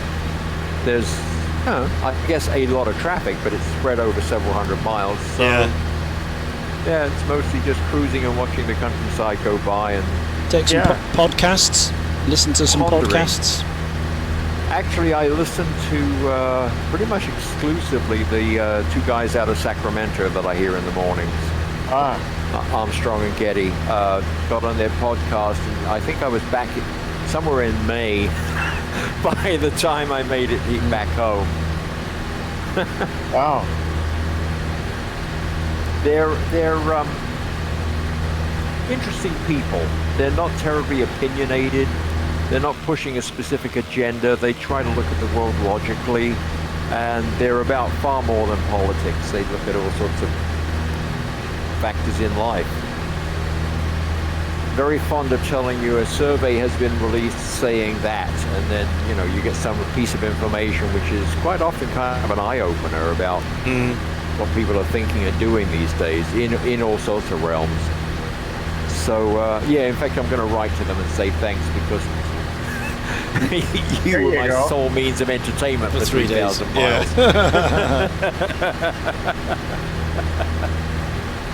Yeah. So did the vehicle have that Sirius, radio thing, satellite radio? I don't think so. I paired up my phone tablet with the vehicle, because it doesn't have an onboard GPS. It taps into your phone and uses the GPS phone. Right, Apple CarPlay or whatever, Right, it's funny because our Sienna has that capability and I've never used it. It was absolutely invaluable in this car, because the screen is there and it has all the options, and you can push the button to select the things that you need and so on, make phone calls from the car without having to use the tablet or earbuds or whatever. I mean, this technology shit is amazing. What you can do these days. So I'm now a convert. I know, it's great. It really is. Carolyn is sort of a Luddite on that stuff, It's like, she was getting ready to go to the ladies, what they call the booze cruise, and she says, "Okay, I'm gonna help me get Apple CarPlay working on my car." So we went in there, and hers is not wireless. She has to plug her iPhone in, so she plugged it in and it came up right away on her screen in her car because we got this new radio for her little Subaru. And okay, now here's how you find where you want to go on the map, you know, and she had all that. And she stopped at the post office, and the post office has some kind of shielding or something where it always bleeps up your you know, radio in Apple CarPlay. So anyway, she said, and so I stopped at the post office, and then it wouldn't work, and I couldn't get it working. So I just used my phone. The phone works better. I like the phone. This is too much hassle. You know, oh, Carol, come on, you know. But no, I'm not gonna. She'll, you know, it's one of those things. One of those things. It's almost like comparing the luxury of using a GTN to the guy that wants to fly by. You know. sorry, man. No, I get it. I was not too proud to use GPS. In fact, I came to rely on it. It's just easier. It's like an autopilot, you know. A real man doesn't need an autopilot. No, a real pilot uses the technology to free his brain up for the other things that need to be paid attention to. Yeah. And you know, it's like, hey man, what did they do before? You know, well, they had those Sperry autopilots, but oh, come on. Now, if I got another cup of coffee, would this airplane still be in the air? Would it be pointing in the right direction? Well, I think no, obviously, but we're pretty steady right now. You don't have an autopilot in this thing? I had the autopilot from 0 to 1 in my config, but then I reloaded this thing, and it, you know, that's gone. So I need to hit the 1 instead of the 0, and then I need to also put in a couple extra ponies, you know. But I'm gonna make a quick dash. I'll be right back. Okay. Good luck. Yeah, that's the only problem, isn't it? If you reinstall something especially from downloading it from A2A, not your own copy that you've changed, that you've backed up, everything goes back to default. Yep. And if you've messed with it, that's it. You've lost it.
Oh, fantastic. Mine works.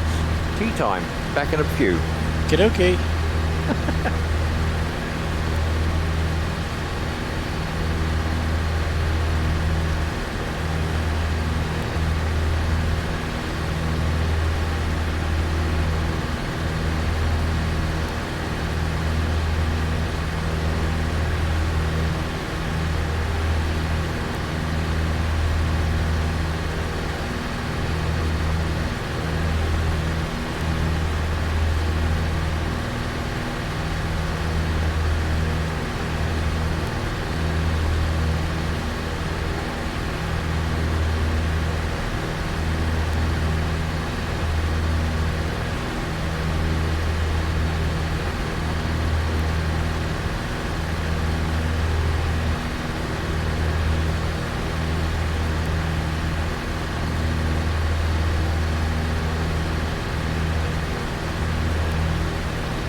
Oh, where are you going, Paco?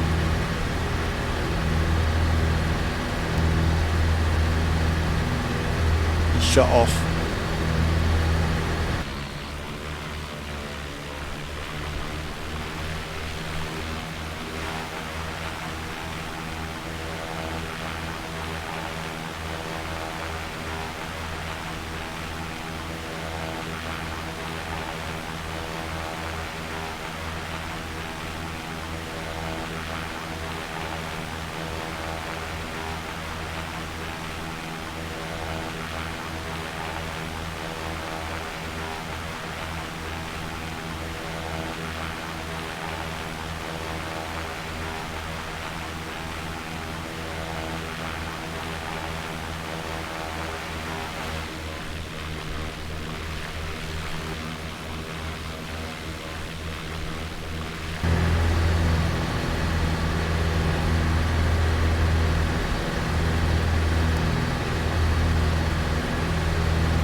All right, back.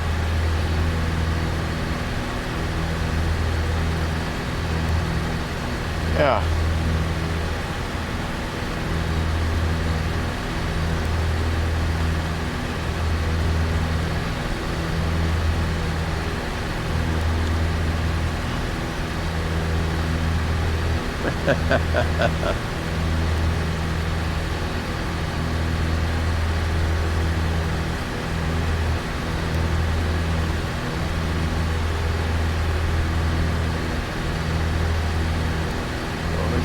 Let me check where we're going here. San Juan Island. Oh. That's where we're headed. Friday. Yeah. Something. Right, San Juan Islands. Yeah, this is a pretty cool area. Great, little vacation type spot. Mm-hmm. If you're, into boating, you can rent a boat like in Anacortes. If you got whatever kind of certificate it takes, to do that. You rent a boat, and then you go up into the San Juans, and there's all these little harbors and, coves and inlets, and, you can throw out a crab pot and catch these little Dungeness crabs and, cook them up, and, people love that stuff.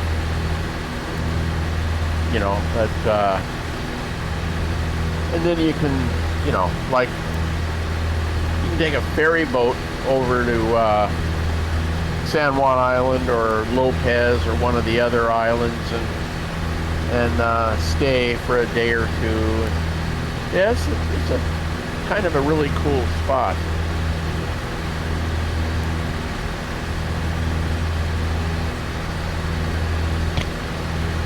Flying over a little island that's just down there, and there's a couple sailboats tied up. Look like they're anchored just off the end of the island. Every once in a while, pods of killer whales come through here.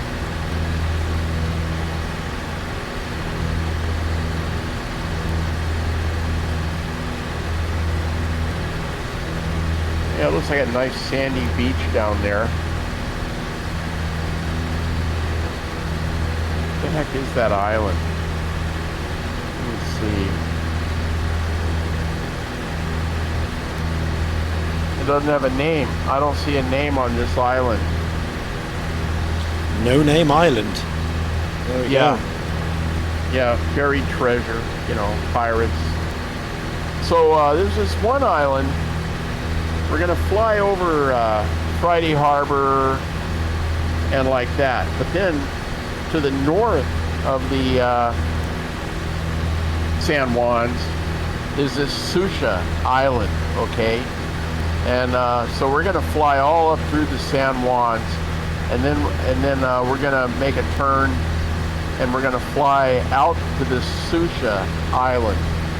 And I remember when we first got our Grumman canoe, I had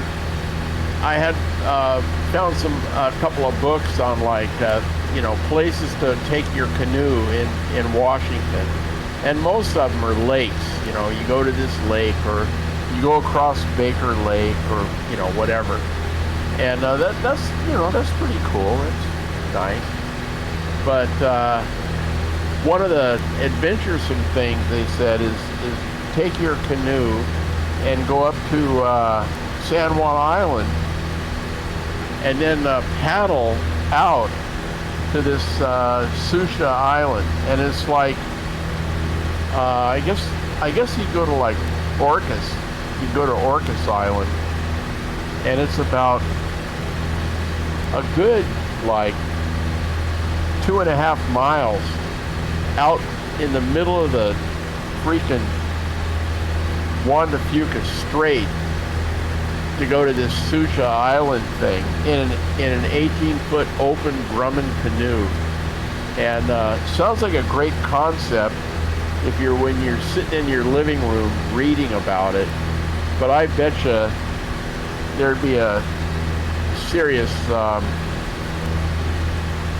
sphincter clenching effect while you're out there in the middle of the water, halfway between Orcas and Susha Island. Then you make it out there to Susha Island and you go, great, now we got to go back. Oh, the wind's coming up. Oh, and there's a lot of times there's serious wind and serious chop. You're in the salt water. You're out in the middle of nowhere. No, just it's fire the outboard up and off you go. Stick it out the back. It's like hypothermia central out there, man. You fall off a ferry boat, your history. Yeah, you want to wear. Man, I'd want to have a survival suit if I was going to do that. It'd be kind of hard to paddle a canoe wearing a survival suit, though.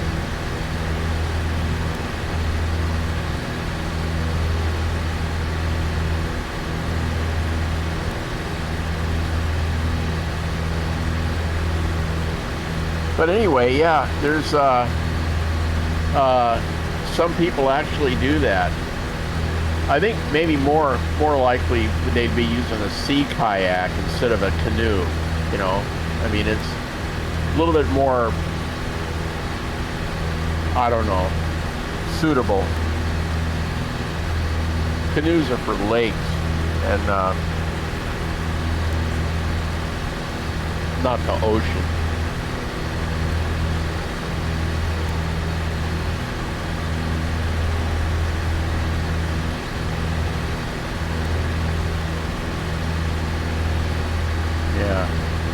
Classic.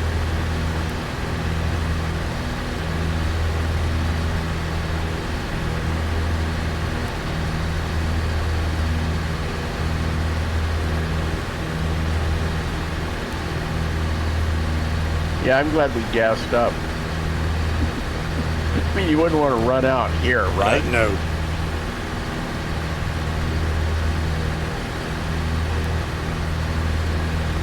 But there's loads of seaplane bases here, water strips all over the place, isn't there? Oh yeah. Look at them. Yeah. Every couple of miles there's a base for this and this, that. Yeah, but none right here. No. Yeah.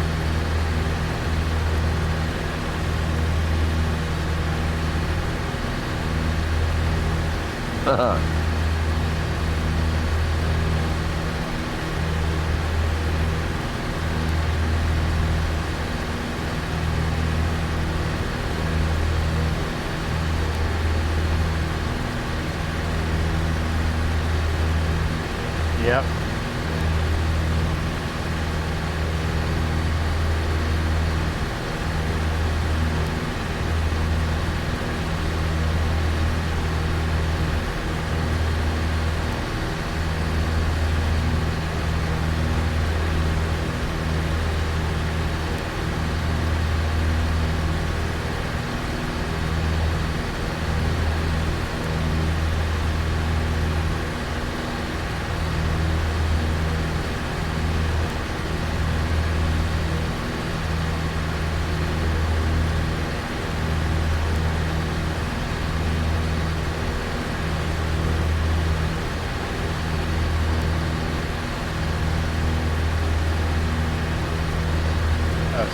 we are approaching.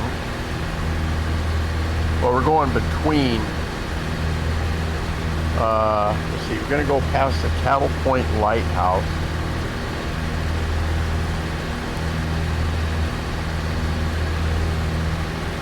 All kinds of cool stuff out here, though.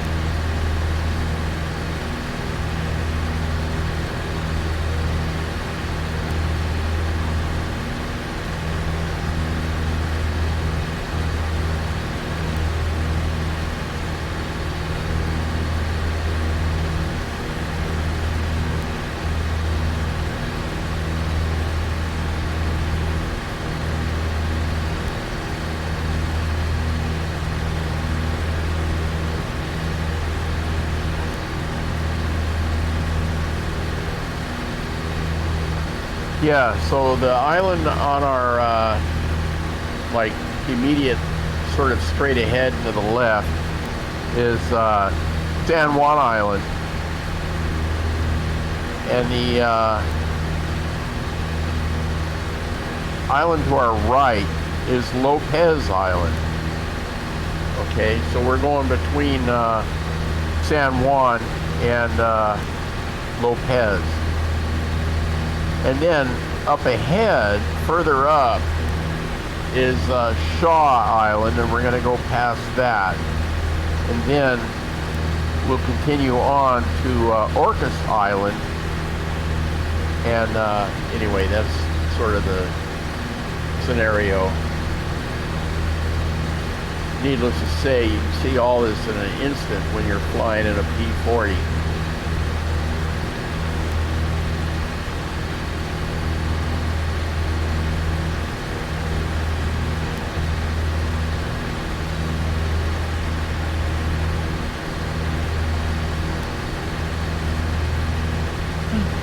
Yep.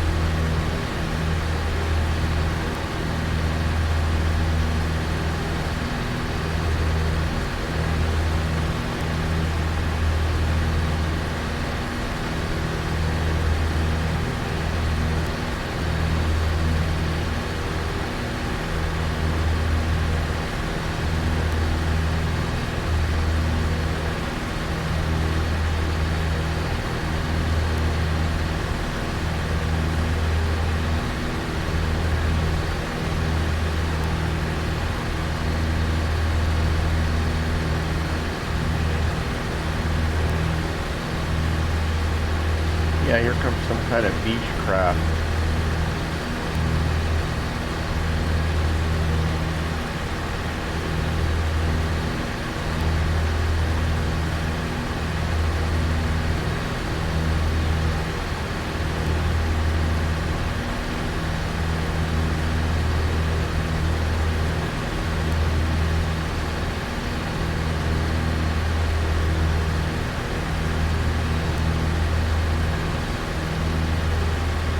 Little course change here to 328.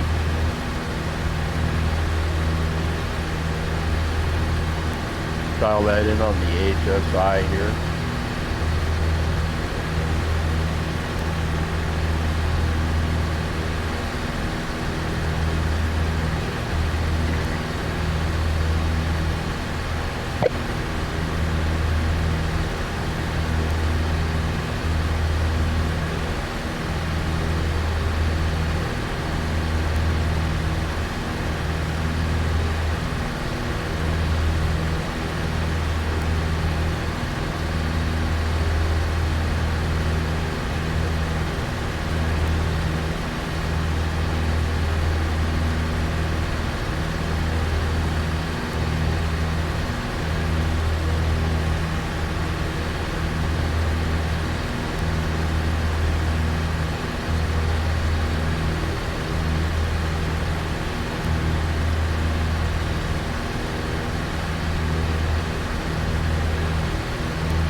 Friday Harbor Airport is somewhere up ahead at about our, 11 o'clock.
Right, gonna make a cup of tea. Back in a minute.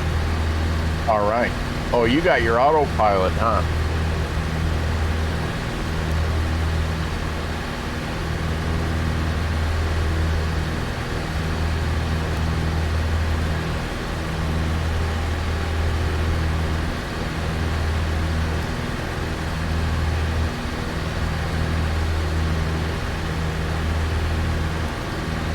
Wow, there's all kinds of airplanes out here. There's somebody from New Zealand.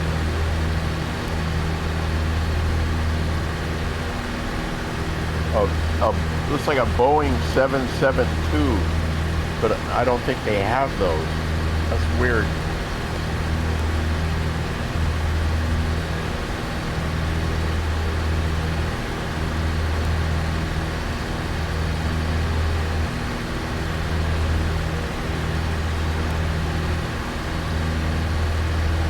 I think it's a 777-200, and that's the way they render it with 3 digits. Oh, okay. Well, that's cool. Not certain about that, but that seems to be the way it works. No, it makes sense. Sounds good. So over to our left is the town of Friday Harbor. Oh, yeah. And, seaplane bases and so on. And you can probably, right now I'm out over the point here, flying over the water, but you can see off to our left is Friday Harbor Airport, Kilo Fox Hotel Romeo. And then in the also off to the left, you can see Friday Harbor. There's tons of boats out there, and seaplane base somewhere in there.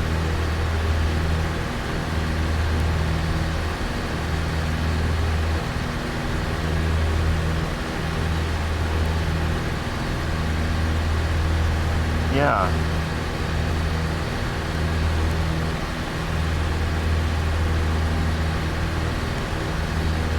One thing, every once in a while, when I was at the Department of Ecology, I'd have to, there was San Juan County is the only county on the west side of the mountains that does not have a local air authority. They used to be under the regulated by Northwest Clean Air, but Northwest Clean Air just sort of dropped them. So it fell to the Northwest Regional Office of the Department of Ecology to regulate air pollution stuff in San Juan County. And every once in a while, I'd get a phone call like, hey, these guys are doing this, you know. And, you know, it'd be like, here I come to save the day, da da da da da, da, you know. But turns out it often is not. It's just like some kind of neighbor fracas.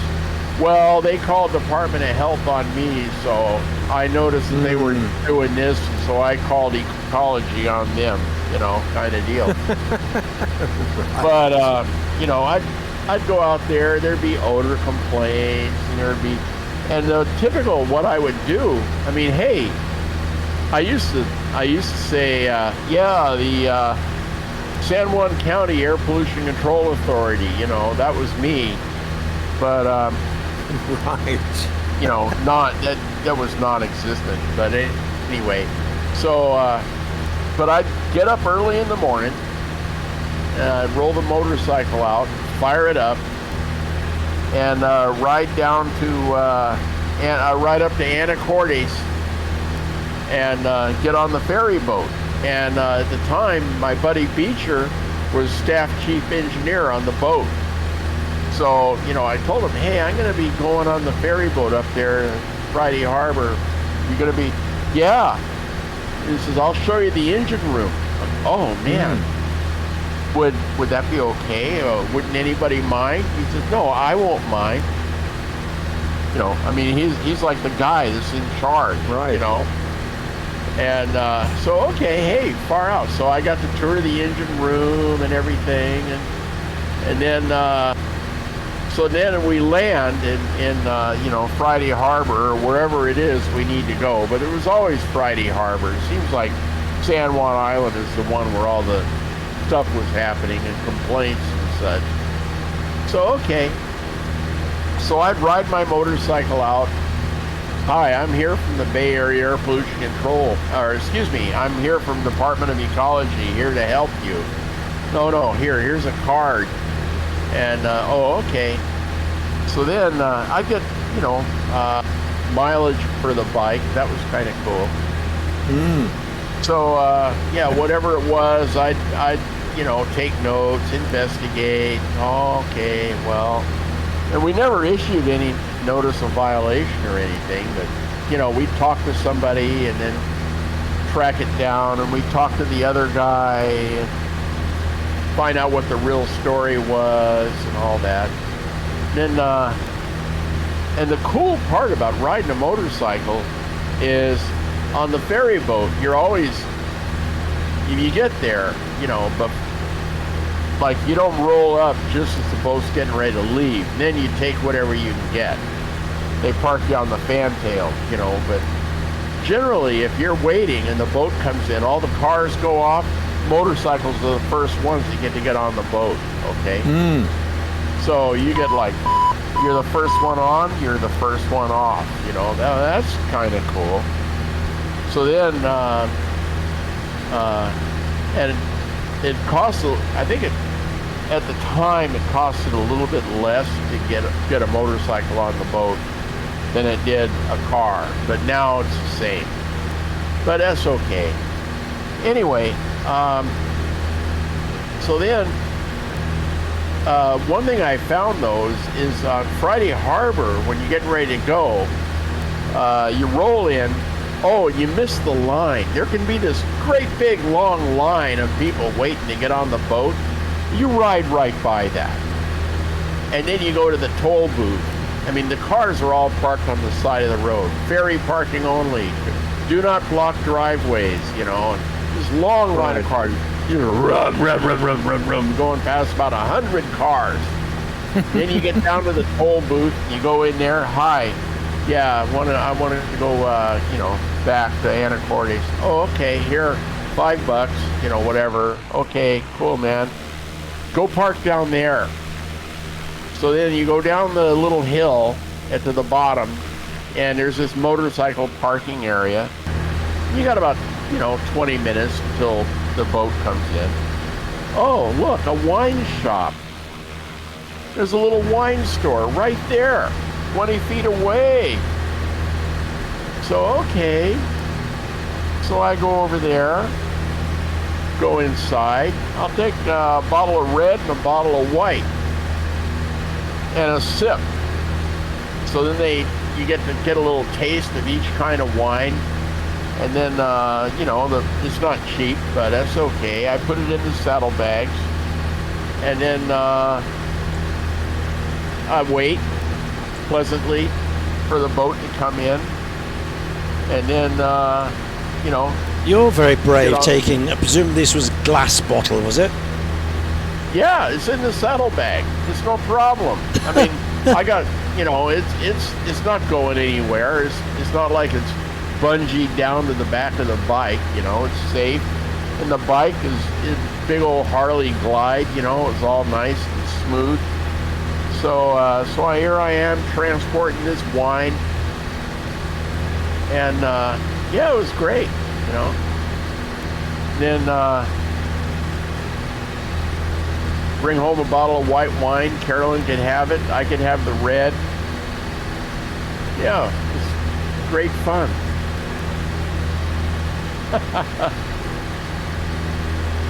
And then next day write up a report of what happened, what I saw, what I didn't do.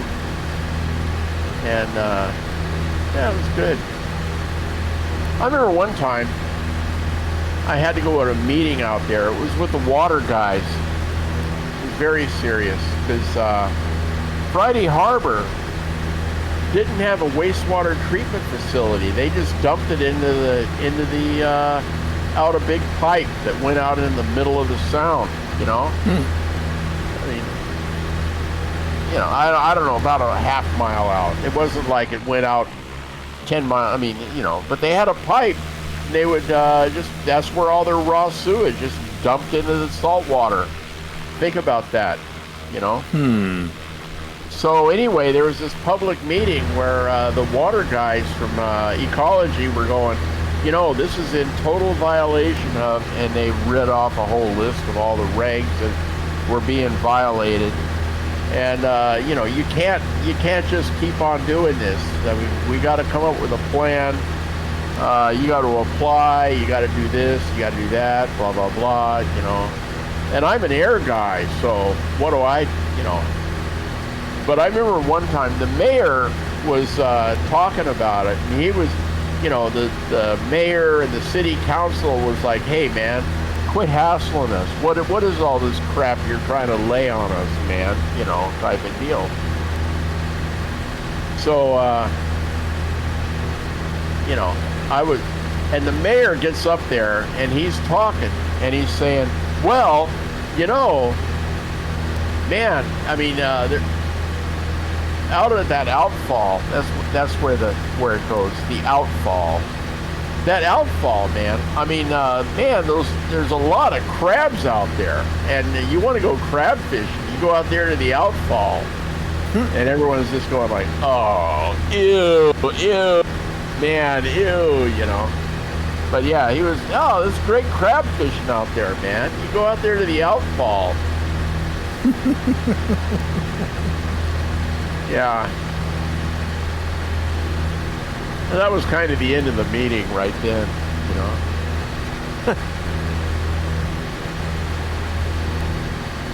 And so in the end they had to build a treatment plant. Oh yeah, they did, yeah. But I got to know all those guys, like the city, city manager. Yeah, we were on first name basis, It's kind of cool getting to know all those people. Oh, yeah, and then I finally figured it out. When I get one of these phone calls, like, "Hey, this guy here, he's stinking up the neighborhood. That guy there, he's putting human excrement into the ground, blah, blah, blah," all this, I'd call up the city manager and I'd go, "Hey, I got this phone call. And this one guy was complaining about this other guy. Oh, yeah, it's a feud. These guys have been going on for years." "Really? Oh, okay." So I'd get the real nitty-gritty. I mean, it wasn't like there was an impending environmental disaster. It was just one guy kind of pissed off at another guy, Right. Okay, hey man, thank you very much. But if I wanted to go, if I wanted a nice motorcycle ride and get paid for it, you know, it was right there, ready. Just wait for nice weather and go.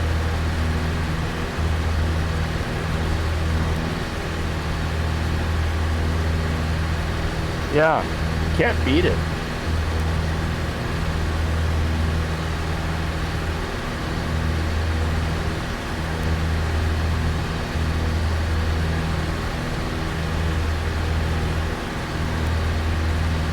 So out here is this town of East Sound, and also you can see Kilo Oscar Romeo Sierra, the Orcas Airport.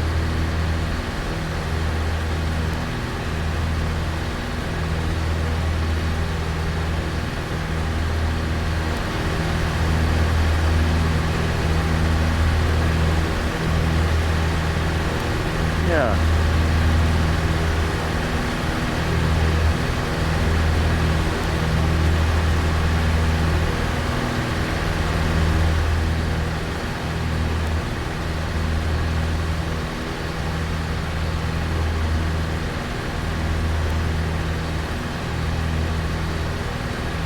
I think this is Sucha Island up ahead.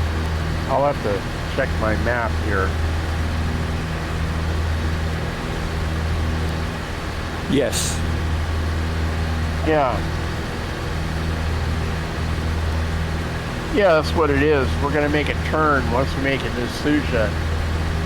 But imagine doing that. I mean, you know, I realize we're looking at synthetic water here, but imagine you're in an 18-foot Grumman canoe. Thanks for the raid. From, I don't know, say that little yacht base down there next to the runway at Orcas. It's pretty rough, isn't it? It doesn't look very far. Well, it's only 6 miles across, but seems a lot further. Lily, hello. Thank you for the raid. Thank you for coming in. Thank you for bringing your folks over. We're getting towards the end of our A2A Misfit flight for this Sunday. We're just off Orcas Island in Washington State, and we're in A2A Cubs J3s on floats, on of float. course. Yep. So, yeah, it's been very good, very pleasant. We've had a bit of a headwind all the way up, so we've been only going about 60 miles an hour, 65 miles an hour. Yep. And about 55 over the ground, something like that. But it's been nice and pleasant. We've had a chance to have a chat. Yeah. I haven't seen any sharks or whales or anything.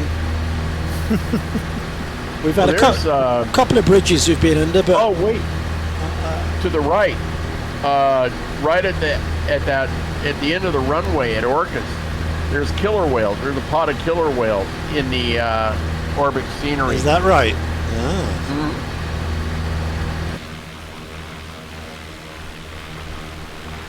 Star she blows.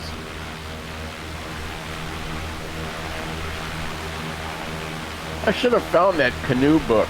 You know, I should have done that. I mean, I'm sure it's in our bookshelf somewhere.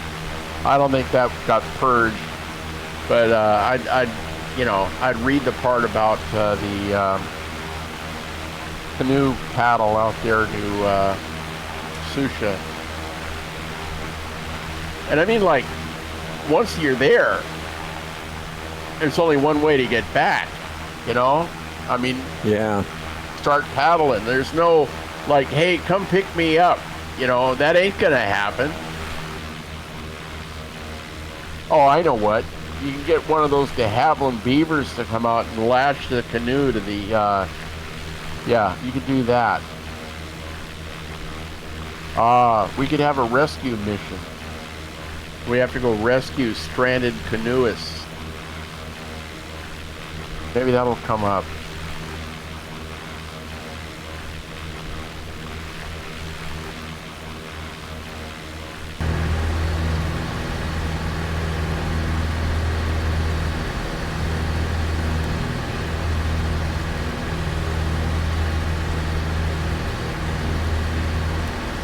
Okay, over the top of the island, right turn. Yep. There's Vancouver in the distance, way in the distance. Yeah. We're that close to Canada. We turn right here.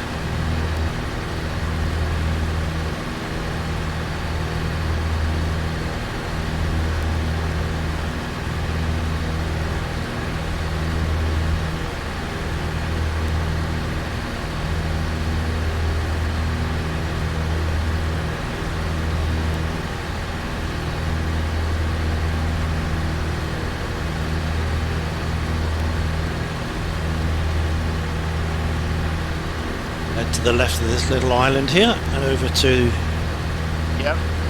Lumi Reservation, Lumi Bay, which is just in there.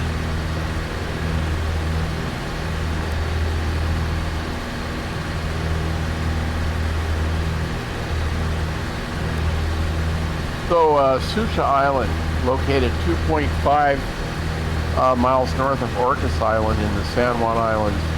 It is the largest of an archipelago of 10 islands, including Sucha, a bunch of other islands. History. Originated with the Spanish captain Francisco de Luza, who included it on his 1791 map. Okay. And he named it Isla Sucha. Sucha in Spanish means dirty, or in a nautical sense, foul.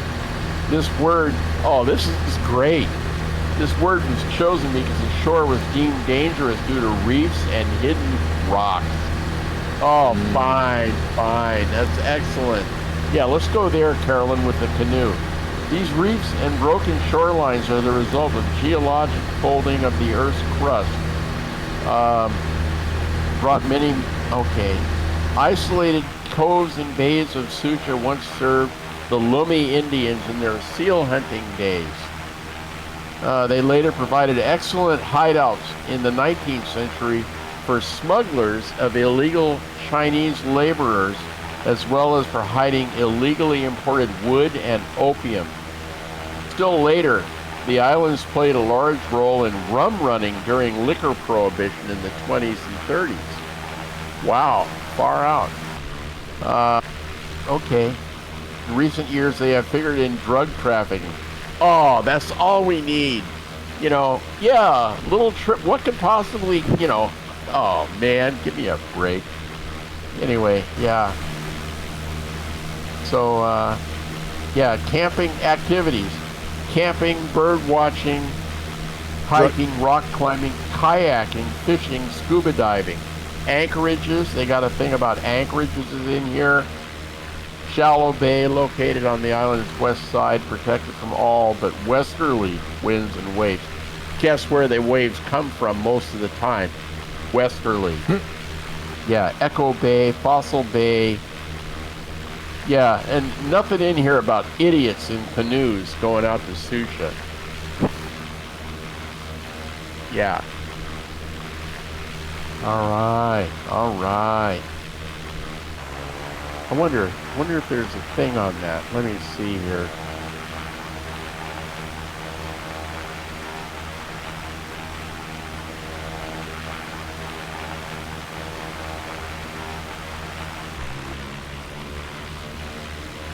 Look.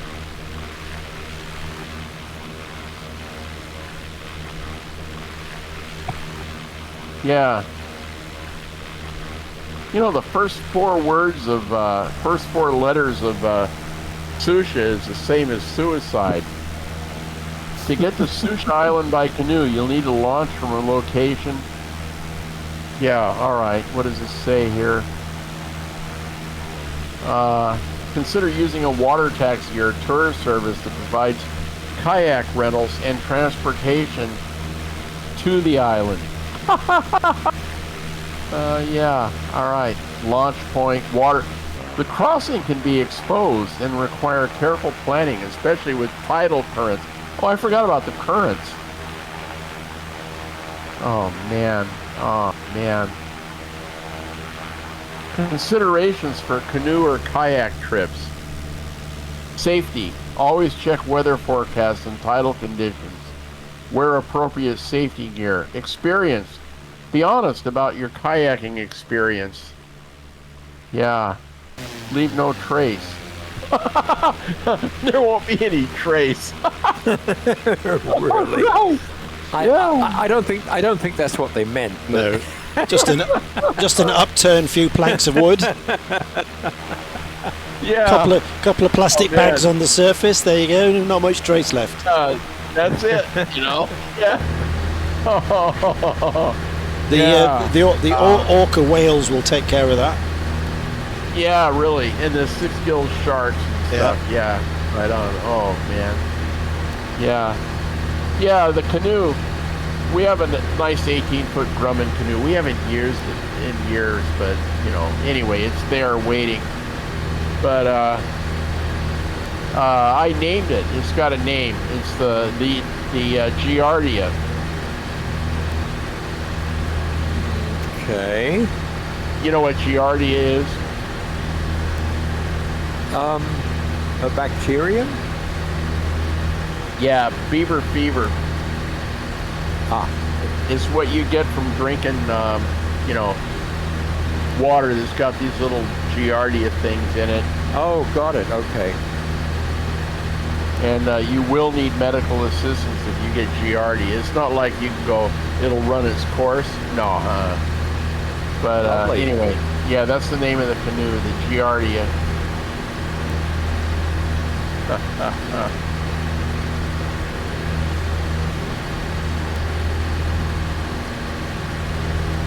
18 foot, everything you can fit in a Honda station wagon will go in that canoe.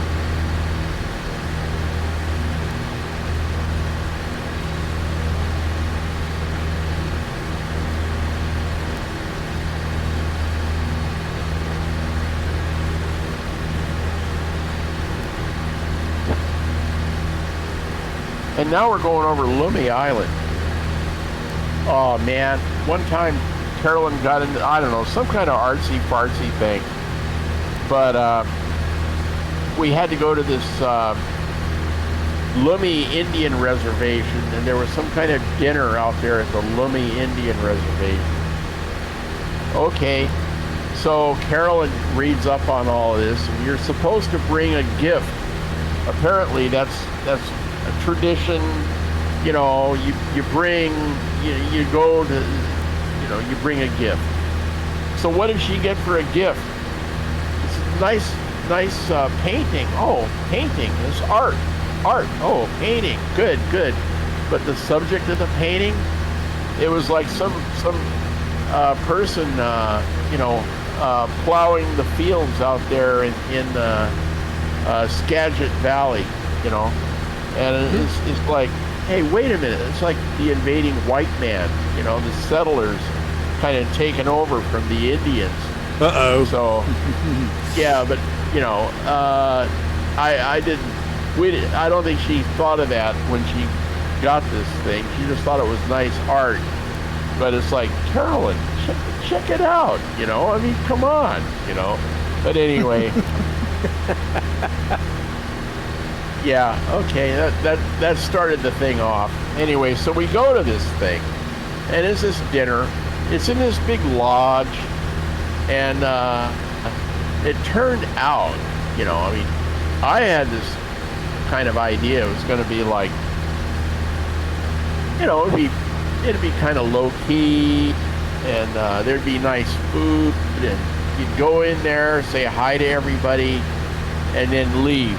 Maybe there'd be some drum playing and people, out on a stage or something. I mean, that always happens. No, man, like 2/3 of the thing was people asking for money because of our poor Indian youth that have been led astray by the white man, and here by these Indian goodies, for here, this is only like $150, kind of deal. And so I just, Oh man, that was classic. Couldn't get out of there soon enough. Yeah, the Lumi Indians. I don't know. They can have them. They can have it.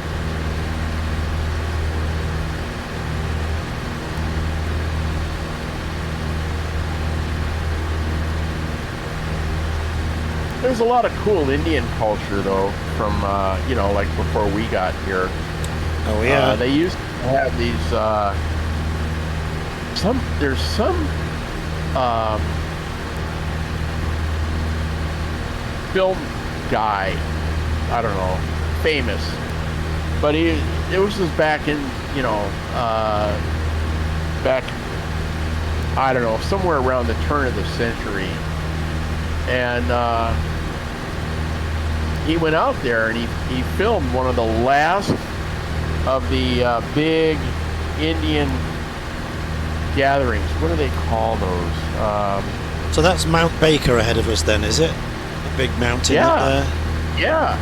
Mount Baker there. Sorry, just saw it there. Oh, yeah, it's beautiful. Mount Baker. Yeah, Baker. But what do they call those big gatherings where they all have gifts and everything? But it was a great movie.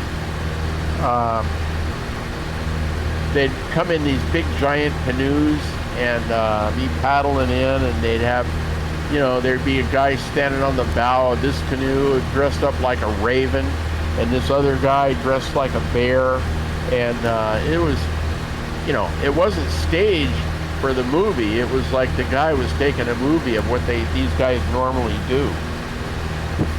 It was pretty cool. So we make landfall here at a place called Bellingham. What do we know about that? Is that significant? Yeah, it's like a, you know, one of the biggest towns on the west coast. Okay. Before you get to Canada. Right. And we used to come up here and test this pulp mill, but it's gone. And we used to test this concrete place. Or they made cement, not concrete. They made cement, Columbia cement. And man, that was an adventure. But anyway, we would source test there. And there were a lot of cool little, you know, taverns and stuff to go to. That was kind of fun. And some of the hog riding fools live up here in Bellingham. There's a nice drive that goes down follows down the coast, Chuckanut Drive, Highway 21. That's really nice. We're going to cross Highway 5 shortly. Yeah, that's the interstate. Yeah.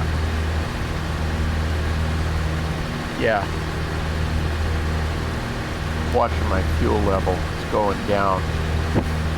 Sure is. Yeah. Oh, and there was this guy, Smokey. Great name. But he had Olivine was the name of the company, but they made incinerators. So he was sort of like a thorn in the side of the Northwest Clean Air Agency. And every once in a while we'd have to go up there and do some source testing or something. And he claimed that he had really good incinerator technology. And it was the best that you could get type of deal.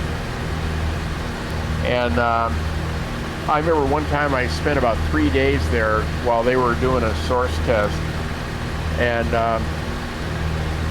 you know, very carefully observing and checking things out. And,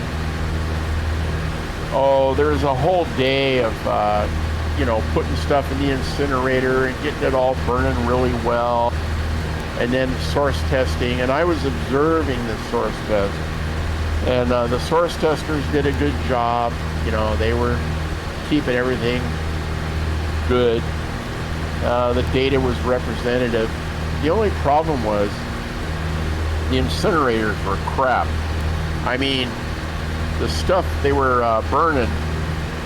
I mean, if you threw a stack of Playboy magazines into that incinerator and you burned it all day like they were doing, and then you were cleaning out the ash, the next morning, yeah, you'd still be able to see the centerfold. Yeah. Oh, man. What a waste. Anyway, and so I had to write up a report. And I did not do this. But somehow, oh, no, wait. There was some newspaper person there. And I think I might have said something like, well, the technology here is sort of like the technology in my 65 Dodge Power Wagon. And that quote made it into the newspaper article. Yeah, I did not intend for that. I've got a westerly wind here at Float Haven, so we need to land. 30 west, 30 water. Yeah, we'll do that. Will do. Along the lake, turn round, Lake Watcom and back in. Yep. And there's a marina I see off to the left somewhere. Yeah. Sudden Valley Marina. Yeah. Oh, and there's the Float Haven seaplane base halfway That's up. the deal. Yeah. But probably not modelled. Oh, I don't know. It might be. I doubt it. For those of us who have the Northwest Orbit scenery. Yeah, I'm sure that was a possibility. But for those of us in default, probably not. Oh, because you got the V6, huh? Yeah. Oh, man. Isn't there a way to fool it? Well, wait, don't... There you is. have to buy all new? No, In order to... you can fool it, but it means messing about with my V5 installation and sharing it, and I don't want to mess about with my V5. Okay. So I'll wait for the official installers to come, if they ever do. Yeah, you know what? I don't think I'm ever gonna get out of V5. I think this is it right here. Yeah.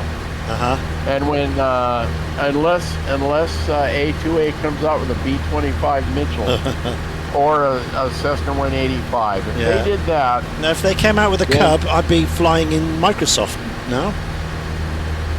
Well, yeah, because you already have it. Yeah. You know. If they have an A2A Cub, I'll be in that. Just think of the terrain around here in Microsoft. It would look absolutely stunning. Yeah. But sadly we don't, so this is it. I know. Yeah. Man, sucks to be us. That's okay. We'll live. We'll survive. Yeah, because we have an A2A Cub and no one else does, so that's better than anything. Well, actually, there's a default Cub in P3D, and I don't know if there's a... Oh, they have the Carbon Cub. Yeah. And, yeah, you know, and that might be good. I don't know. Yeah, I'm sure it is. They've got the Milvis Beaver in Microsoft. Well, there you go. But it's not quite the same. Don't know what they've done to it, but it doesn't fly like it does P3D. Well, I think I've installed my Milvis Beaver about 4 times. And every time I do it, I get a little bit more deep into that the dude that did all that cleanup and you know, file, you know, work. He put a lot of work into cleaning. It's like a labor of love type of deal, you know. So I think right now my de Havilland Beaver is about as good as it could ever get for V5. Yeah. Well, here we are. We're on the home stretch. Yeah.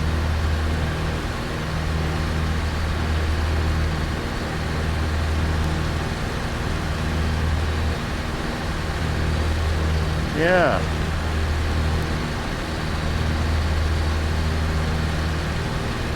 Oh, and I don't know if I've had this thing before when I was having all my crashes or not. But I noticed, you know, during the course of getting the cub and doing all that yesterday, I found that there is a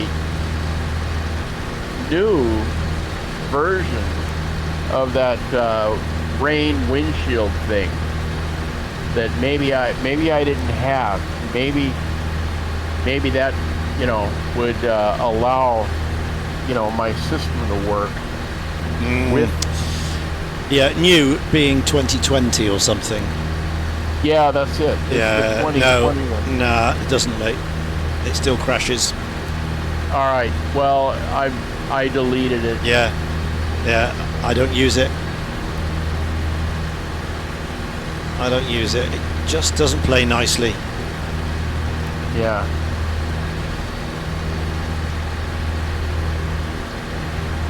Well, here we are. I'm on, I guess it's technically a downwind. This thing is at 307 feet field elevation. Yeah. Okay, well, that must be the... Yes, there's the little harbour there. Well, we do have a little something. Yes. All right. Yeah, we do have a little something here. There it is. All right. Yeah. There we go. There we go. Okay, so let's go out here, and then I can just cut back and land into wind. Yeah, that's my plan. I'm heading over to the easterly side and then turning round. Yeah, exactly. And heading back. So there's the base there. So I'm gonna cross rather than come up along the 3-0. I'm just gonna go out over the land this side and circle around and come round. Yeah, I don't see any seaplanes sitting out there, so I'm just gonna come out here, get into the wind, bring her in, and then go into one of those little inlets there. I think there's one,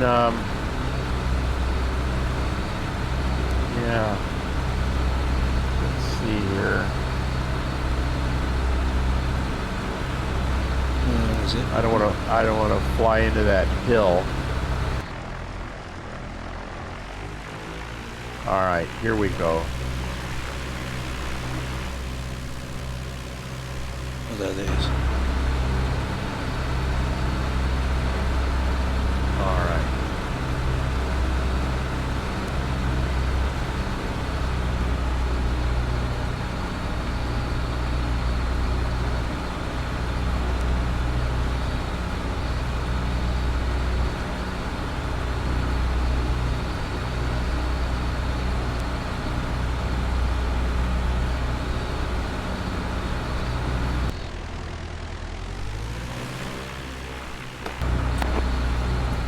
I am turning left base for 30 water. There you go.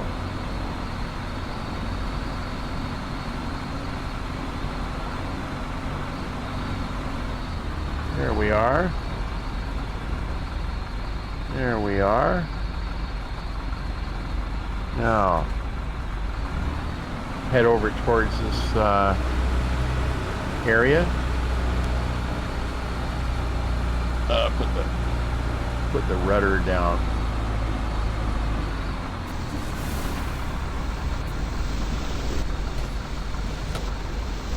And I'm going to head right for the float plane base that's shown on my little nav map here. Yeah, I'm just pulling up now.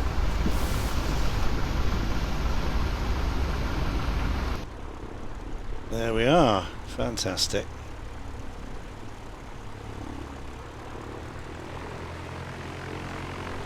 Oh, there's a Taco Bell here. A Taco Bell? Yeah. What? Yeah. Far out. Yeah, there's a Taco Bell.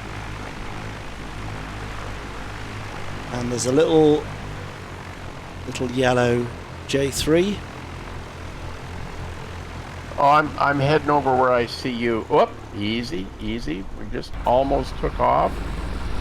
I don't wanna get this thing out of control here. Yeah.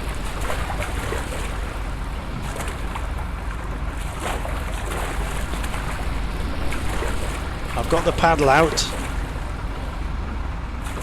Okay. Yeah, that's probably what I should be doing. Yeah, I'm paddling.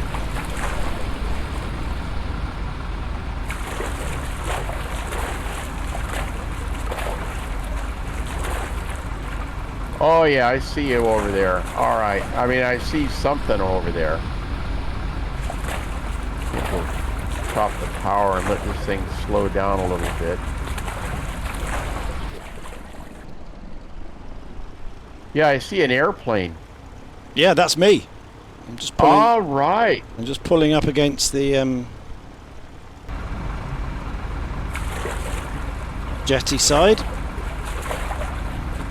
I see a 185 over there too. Ah, Yeah. there we go. That's it. They got that 185 everywhere.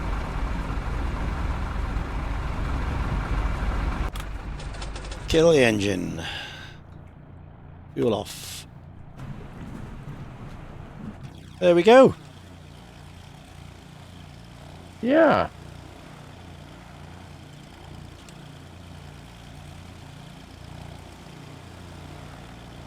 Well, I'm surprised we've got this here. Yeah. This Pretty is cool. obviously part of the sim. This is nothing to do with Orbex here because I don't have Orbex. But this is in V5, so in V6. Yeah. Wow. And there's Well, the Taco hey, Bell. There she is. Look. Picture of that. Oh yeah, it is. Far out, man. Yeah. There's the bell.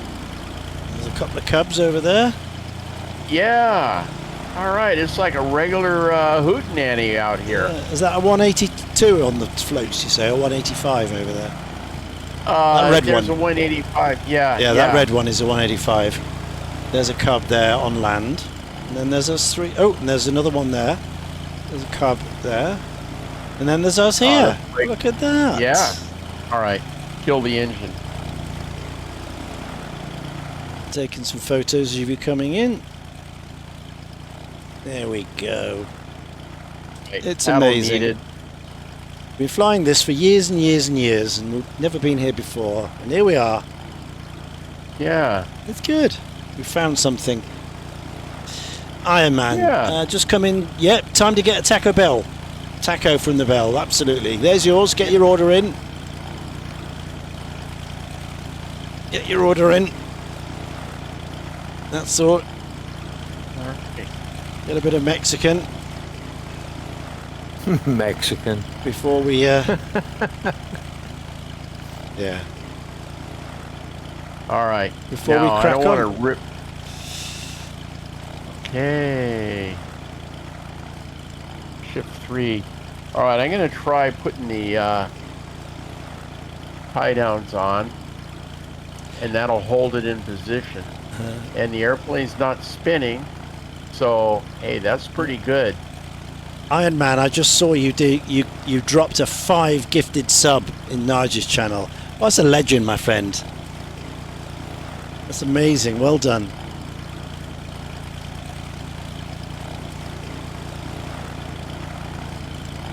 Legend. All right, 5 doors gift. open. Okay, I'm out of the airplane. Well done. Yep. I didn't break anything. Nope. Oh, look at there. I'm gonna take our picture. Yeah. We're all here, man. We're all here. Alt tab. Hey, we survived. We did. That was great. There was only one slight accident when Ratty hit a hillside, but we'll just gloss over that. No. Slid onto a into high it. hillside. Yeah, I yeah, didn't yeah. hit it. Yeah. It was a controlled slide into a hillside. Fortunately, the grass was wet, so I didn't damage anything. Yeah. Yes, Iron Man. Yeah, absolutely. Yeah, yeah. If you've got it, then yeah, why not? Why not? But well done. Amazing. Good trip. And Paco disappeared. Well, off Discord. Oh, is he gone? Oh. Oh yeah, but he's still in the Yeah. His aircraft is still there. He's still on Join FS. How bizarre. But that's good. Yeah.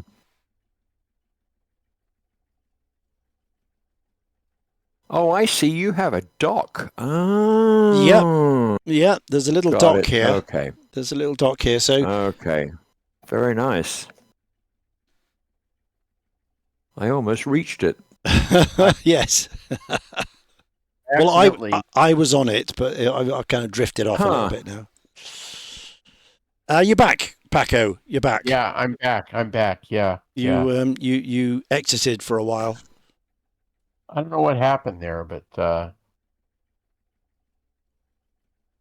there. We're all good. Alt tab. Let me see. Did I get that picture in there? Yeah. All right. Good.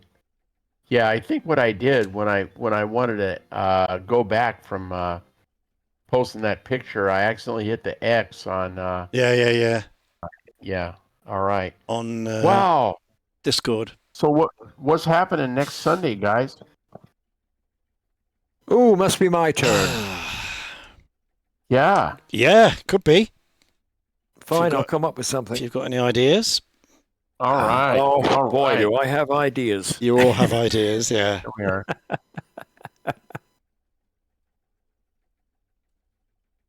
Where are we in the Med? Oh, we're in Corsica. Corsica. Yeah. Yeah. Okay. Of course, Ica. Corsica. Yeah. So, Mediterranean tour is leg 17 is the next one. And we're back to Italy. We're off to Florence. Firenze. Che bene. And we're in it's the biplane. We're in the A2A Avro 504K. What? Yeah. Oh, jeez. Another low and slow, but a little bit faster than the Cubs. All right. Well, I'll come up with something quite a bit faster for Sunday. Yeah. There you go. Yeah. So St. Catherine over the edge, and then off to what's that? Oh, it's the island of it's Elba. So it's the old Napoleon's thing. Yes, his first retreat. banishment or retreat. Yeah, absolutely. Whatever it was. Yeah. Retreat. Yeah. That's it. Exile. That's the word. That's the one. And then it's a straight shot then to Florence. Lovely. Wow. Yeah, well, based on my previous experiences in the Mustang, yeah, I think if I have to do a flight, it would be Mustang aerobatic practice, learning how to do a good loop and or barrel roll. Mm-hmm. Yeah, I should go out and do that anyway. Yeah. All right. Well, man, we did it. That was good. Thanks, guys. No, thank you. I might amend this flight for next Friday slightly because I've noticed we're very near the town of Lucca, which is a very, very historic centre of town. It's all like slate red tile buildings in the centre of town. That's it. I'm flying it in FS20. Yeah, and it's where Top Gear did a test once, and they chose that. Oh man! All right. So I might send you a little bit up north. Might send you towards. So is Is this going to require a slightly faster airplane? No, or no, are no, we- no, no. It's just a little smidgen off. It's probably about 20 miles off up to the north instead of a straight line. Because I've got doing a straight line from Elba to Florence, 76 miles, just one straight line. So if we go up the coast a little bit to Pisa, we can have a look round Pisa, fly round the Leaning Tower, go to Lucca, and then go to Florence. That'll be something to do. There you go. Yeah. I'll have a look at that. I'll redo it. Super. So don't use the one you've got already. Use the one I'm going to post instead. Okay. Or Okay, I can will do. Sounds good. or I can just tell you about the changes if you're going to use the one you've got. It's just I'll wait. Likewise. Yeah. And I'm going to look up check it out. cruise speed of this aircraft we're going to fly, and I'll pick something that I have. It's like 35 knots. Forget it. Hold on. Let me see here. Let me go to Wikipedia here.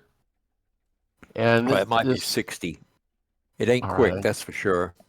Well, it's a biplane. It's a fighter. It's an RAF fighter.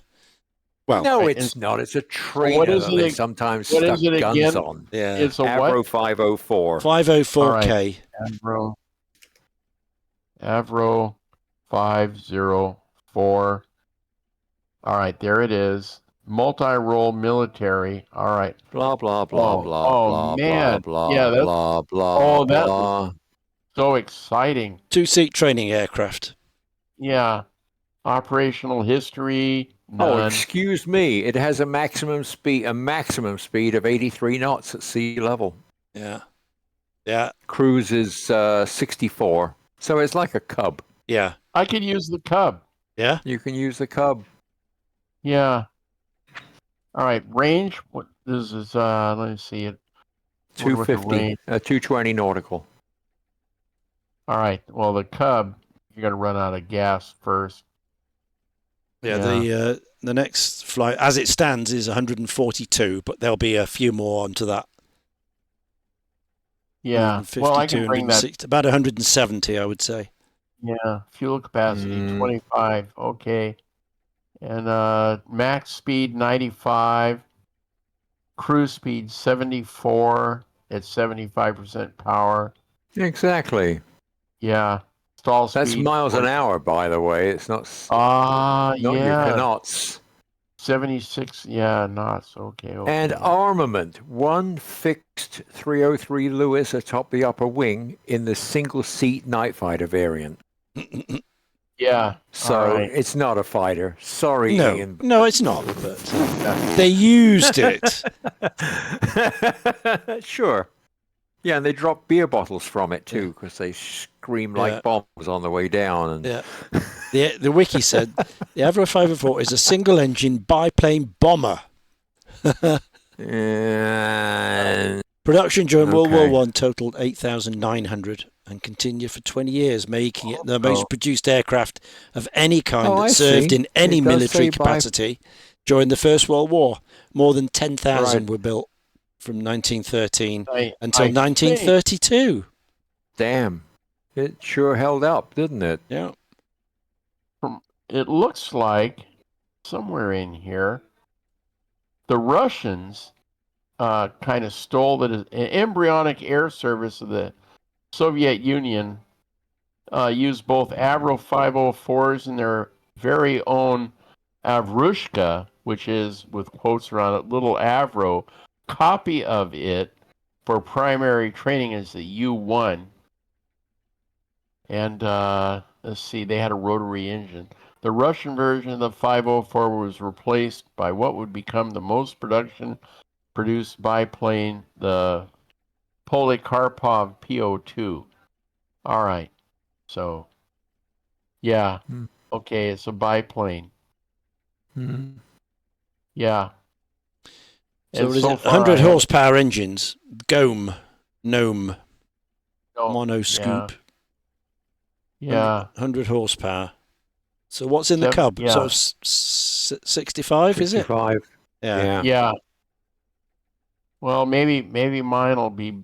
But obviously heated up. it's heavier, bigger, I suppose. It's definitely heavier. Yeah. Yeah. Yeah. Well, I'll have to mess around with the cub a little 29. bit. Crew of 2, length wingspan, empty weight, gross weight, fuel capacity 25 gallons. Yeah. Power plant 1 Lerome 9J, 9-cylinder air-cooled rotary piston, 110 horsepower. Prop 2-bladed Avro fixed pitch wooden. Maximum speed 95 miles an hour at sea level. 87 at 8,000, 85 at 10,000. Cruise speed 74 miles an hour. So it's about 10. It looks like it's about 10 miles an hour faster than the Cub, basically. Yeah. Because the Cub goes along at 65, isn't it? And this goes at 74. Yeah. Man, I don't want to peel the fabric off the wings. Yeah. Endurance 2 hours at sea level at maximum speed. Service steering 16,000. Blimey, I wouldn't want to go at 16,000 feet in that thing. No. Well, I don't know. You'd probably be safer, but rate of climb 3 weeks. Really? To get to 16,000 feet. Times of altitude. Here we are. Oh, 10,000 feet in 16 minutes. It says. Okay. There you go. 700 feet per minute. 3.6 meters a second. Wow. Well, guys, I think I'm gonna head out and then likewise. Yeah. Wow. Well, good to have you back, Ratty. Yeah, good nice to be here. It was great. Forward to this. Yeah, and I enjoyed the pictures, and we've got them to look forward to. And yeah, glad you had a good time. And we'll see you on Friday for this little Friday, Leg 17, and then we'll see what happens on Sunday. See what you come up with. Look forward to it. All right. Yeah, I'll make it something simple. Yeah. There you go. Not. Well, you guys, with big giant cliffs waiting. No. Would I do that? Yeah. That was rhetorical. Yeah, of course. All right. Take her easy. All right. See you guys. Thanks, see ya. guys. Bye. Later. Bye. Cheers.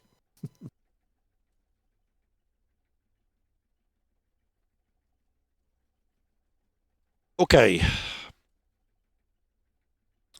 So we're off the Discord. Let's get off the network. Boom. There we are. So it's just us left on the stream. So where can I send you? Where can I send you? Who's on? Well, Nige is on, so I suppose I'll send you to Nige. Let's go to Nige. Let's send you over to Nige. He's doing some sort of, I don't know, he's on a horse racing around the countryside, so not my thing, but we'll send you there because I like Nige. Nige B. Right, everybody, I'll see you all tomorrow. Thanks for joining, and thanks to Lily for the raid earlier, if you were still here, and Empire as well. Let's see, that was yesterday. All the other follows yesterday. Cool. Okay, bye-bye.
Hello, Nige. Evening. How are you?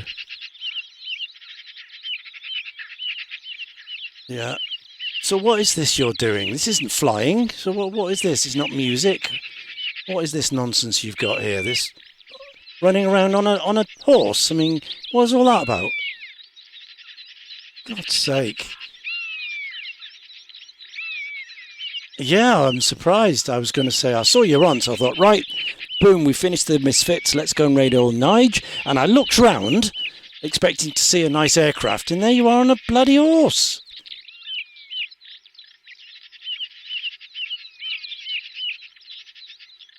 Oh, someone else is there with you. Oh, someone else is riding along.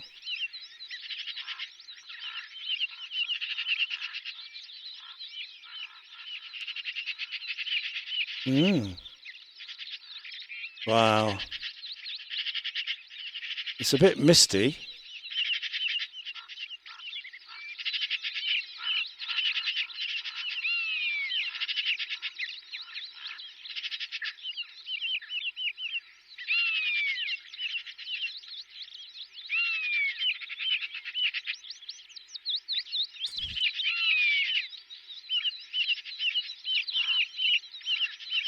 Yep, I saw that. I was with you on that one. Yeah, I was watching that.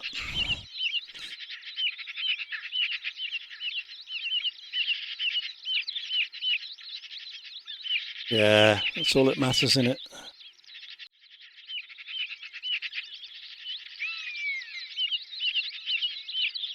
Oh, I missed that one. I must have been off doing stuff.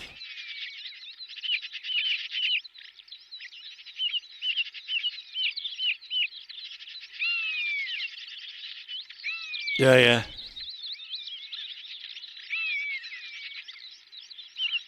So have you got a Garmin or a sat nav on this? How do you know where you're going?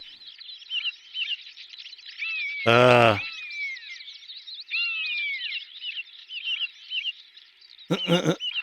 just looks like you're going into just nowhere. Into trees, into forests. Oh, there's a track.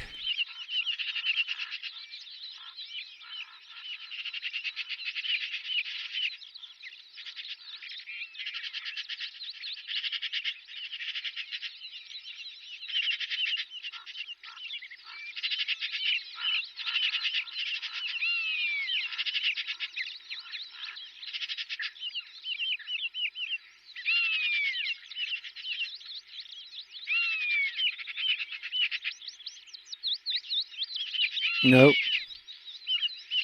I tell you, Nigel, the production value on this stream is bloody amazing. Fucking gorgeous. Yeah, you're back now. Oh.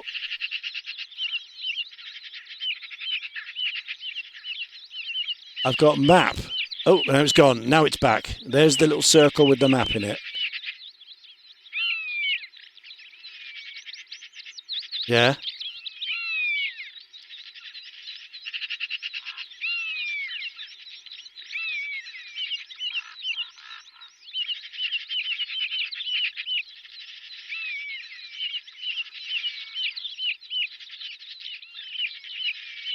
Oh, he's gone on fire. What the hell have you done there?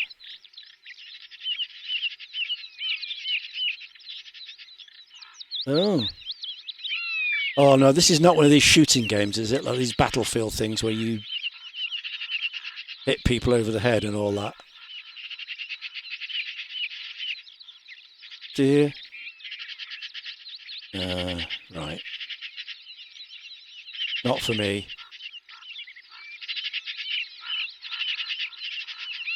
Uh-oh. Right, okay. Failed! You failed!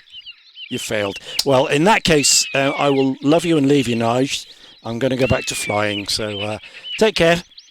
And I'll see you when you're flying next. All the best. Bye.